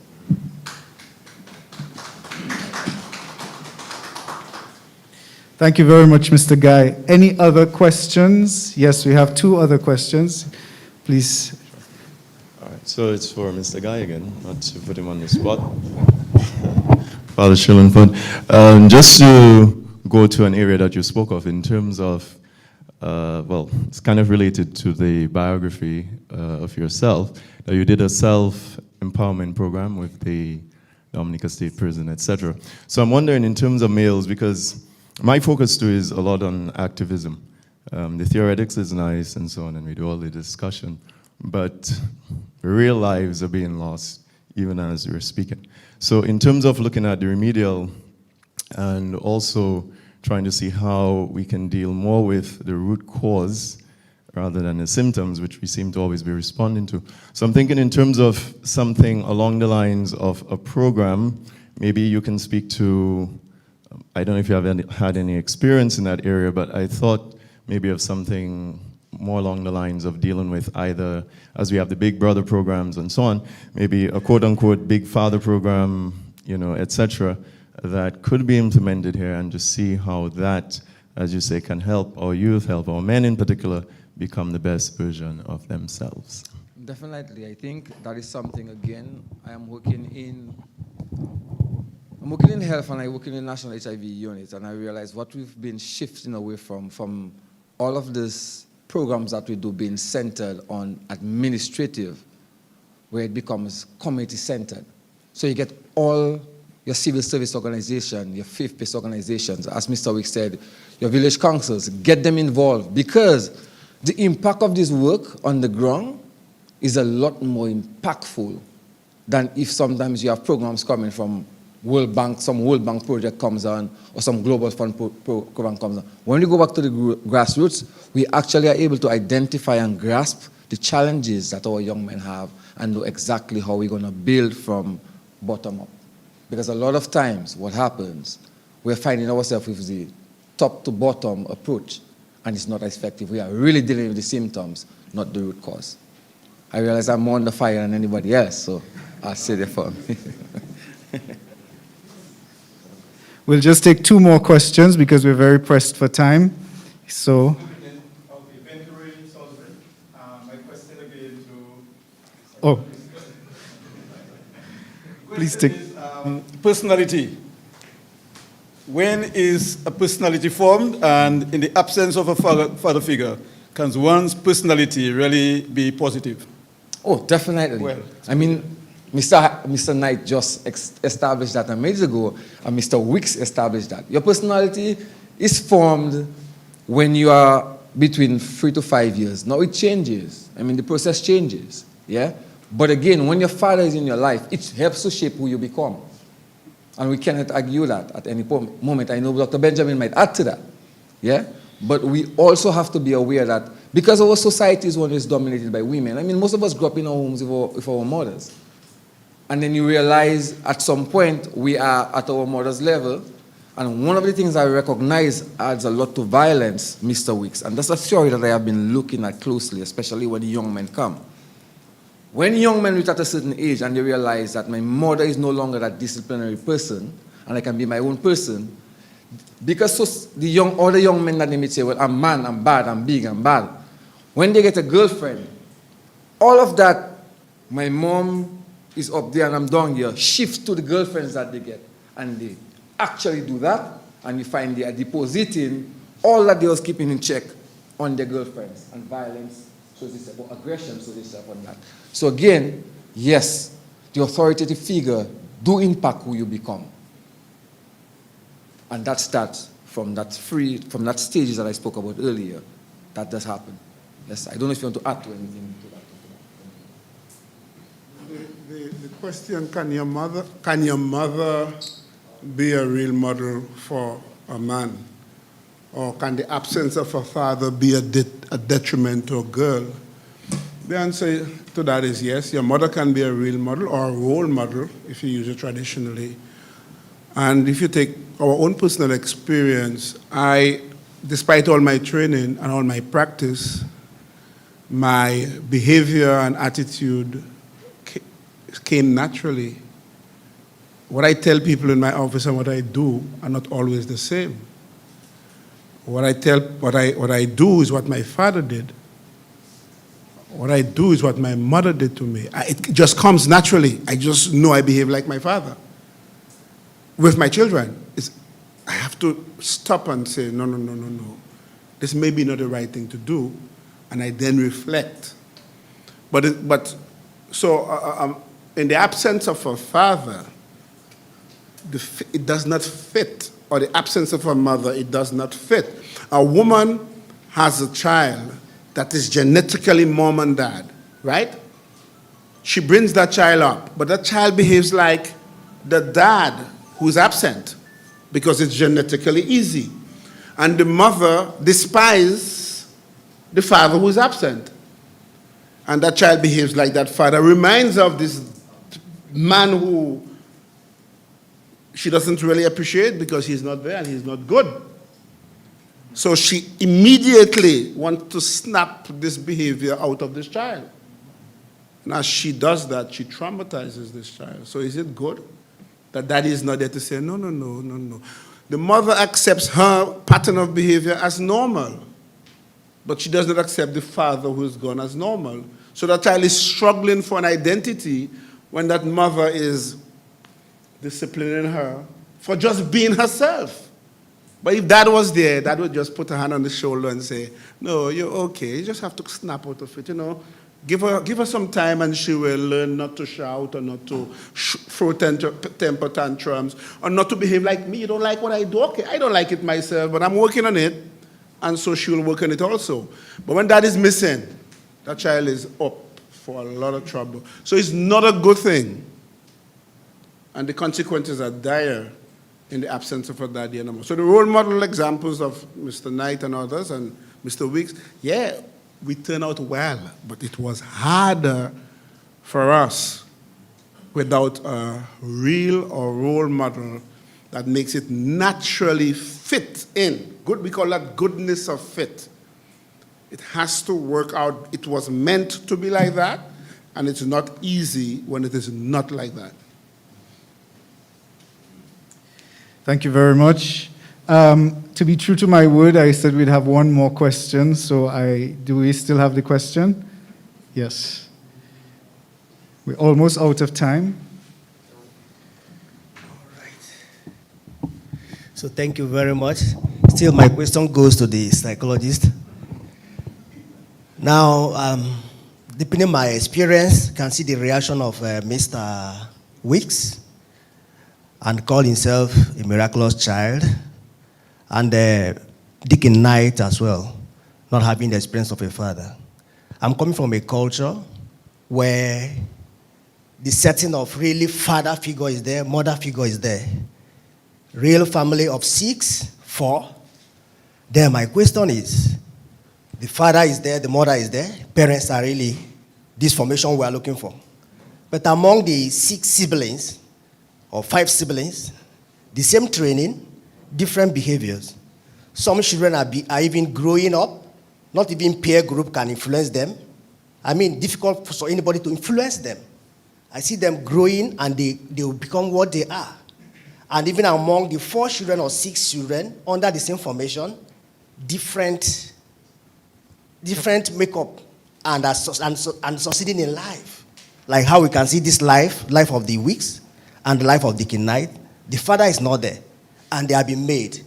So I'm seeing my problem is not just that because the father is not there. I'm coming from a culture where you have 6 siblings, but different behaviors.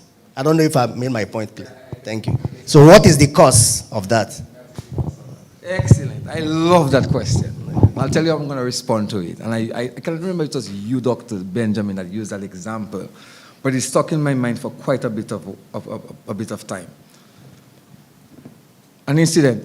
So I'm 6 years, and my father takes me outside to the rain. And I am angry because my father is have me out in the rain, playing around in the rain, and I'm angry. My brother comes after me, and at the same age, similar circumstances, my father takes him out, playing around in the rain. When we become teenagers, one of us is pretty angry at our father because how could you have me out in the rain, all wet up and like a wet fowl, as we would say in Dominica. Angry. My father was wicked to take me out in the rain.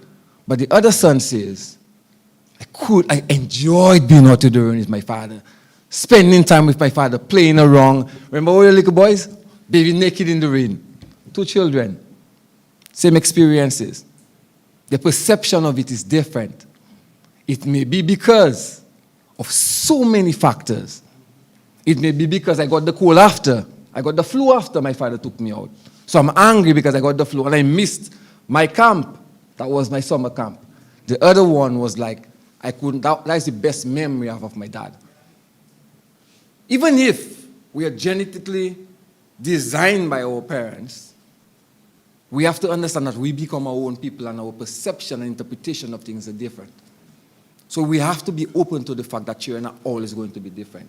There may be that share same attributes or personalities. Good. I'm going to use an example of a client that I've had. Where the child is angry, but the parents cannot figure out why the child is angry. There's a level of resentment for the father. Why? Because every night that the parents were having their discussion and they thought the child wasn't hearing, they heard it. And the child is carrying that level of resentment for the father based on things that he or she would have heard. But the parents don't understand why the child is angry because, okay, all families have quarrels, all families have fight. But because at that stage of development, that child was so drawn to the mother, some of the things that he or she heard that the father was saying to the child, a resentment developed. So it's quite interesting. Children hear things. And I always say to parents, walls have ears when you live in a house. So your children develop a type of attitude towards you based on a lot of different factors. I don't know if that makes sense to you guys. This is where I'm going to leave it. So this brings an end to this section of our presentation tonight. I think we can all agree that we've had a wonderful fair to enjoy tonight. Many different aspects of masculinity and manhood were presented, and we could probably ask many other questions. And it certainly indicates the importance of the topic that we are discussing. So I just want to say thank you very much to Mr. Guy, to Dr. Benjamin, to Assistant Superintendent Weeks, and to Reverend Jeffers Paul for leading us in this discussion. And at this time, I take my leave and I hand you over to the chairman, Father Herman Sharpless. And thank you very much, Father Nigel. I will now invite a member of the association, Reverend Deacon Knight, to give the vote of thanks.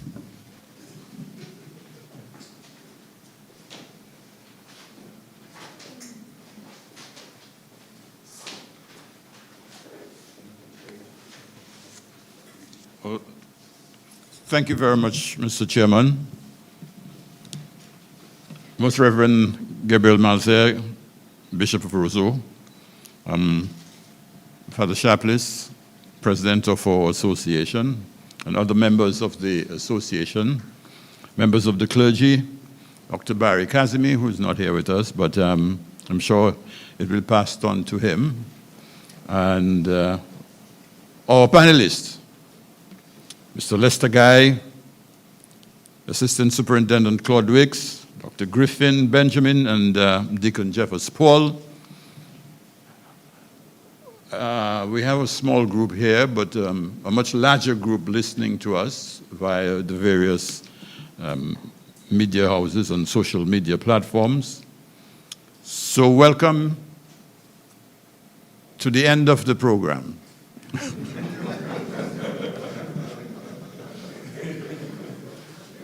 When I say thank you, so let me start by thanking God, first of all, for giving us the opportunity to be here this evening. At a certain time, I probably thought we might have to call this off because, of the rain, because of the weather. But I'm happy that all of you braved it to be here and to enjoy a wonderful delight, a wonderful menu of good discussion. I thank our moderator, Father Karam, for keeping us on time and for being generous as well.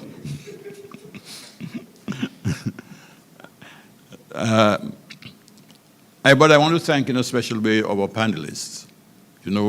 We can go home with so much from our panel discussion this evening. Take away, from everybody something special like real models, not role models. Dr. Benjamin saying that as men, we have to treat our wives with love and respect. Mr. Weeks, Reverend Claude Weeks, for telling us, the rule of life, of good life, begins and ends in the Bible. That's where it's all at. And Deacon Jeffers Paul, different aspects of manhood through St. Joseph, obedient, loving, tender, a hardworking man, respectful. These are the models that as men we can take from St. Joseph and run with. I want to thank the various media houses as well. DBS in a special way, because DBS was supposed to have had another panel discussion here this evening. I think it had to do with cricket. Right, Ivona? Cricket? Yes. And they gave way to us. I think a lot through the influence of Dr. A lot, I think, through the influence of Dr. Joseph, Dr. Kimon Joseph. But anyway, it happened. And they're carrying this for us very generously. The social media platforms we don't have to pay for. Thank you very much, DBS. Of course, I must thank our radio station as well, the Catholic radio station, carrying it via radio as well as their own media platform, social media platform. Thank you very much to our Catholic radio. In a special way, I want to say thanks to Lyndon Lestrade, Multi-Solutions. He is streaming for us live on his platform, and he's doing it gratis.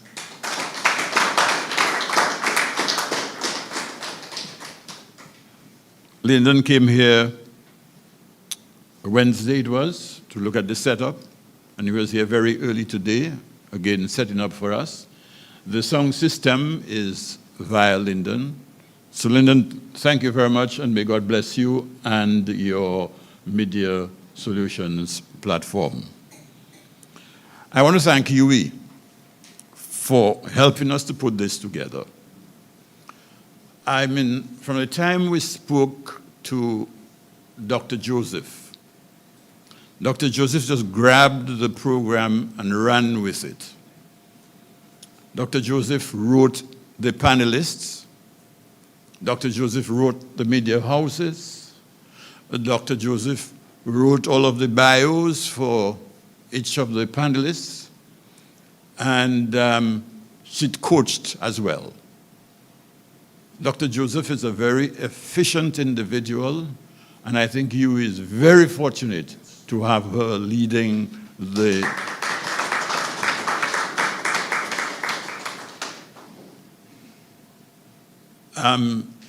she told us that she was not going to be here with us because she hasn't developed the special gift of bilocation.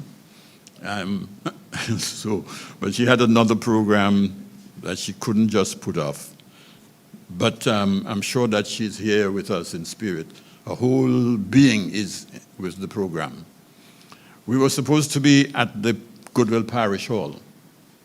We couldn't get there because the place was booked already. And when we told Dr. Joseph so, she said, "We have the auditorium. Let's use it. And it's free of charge." So, Yui, thank you very much for collaborating. And through Dr. Kazemi, she was saying that she hoped the church would work more with Yui. We have news for her. We have another program that we're coming up with that we have to get help from her for. And yes, it is to do with the development, human development of our clergy. So we'll be talking to her again about that and hope that the same kind of privileges we got this time will be afforded to us again. So thank you. And I want to thank all of you who braved the weather to be here. Thank you very much for making an audience and for us to speak to.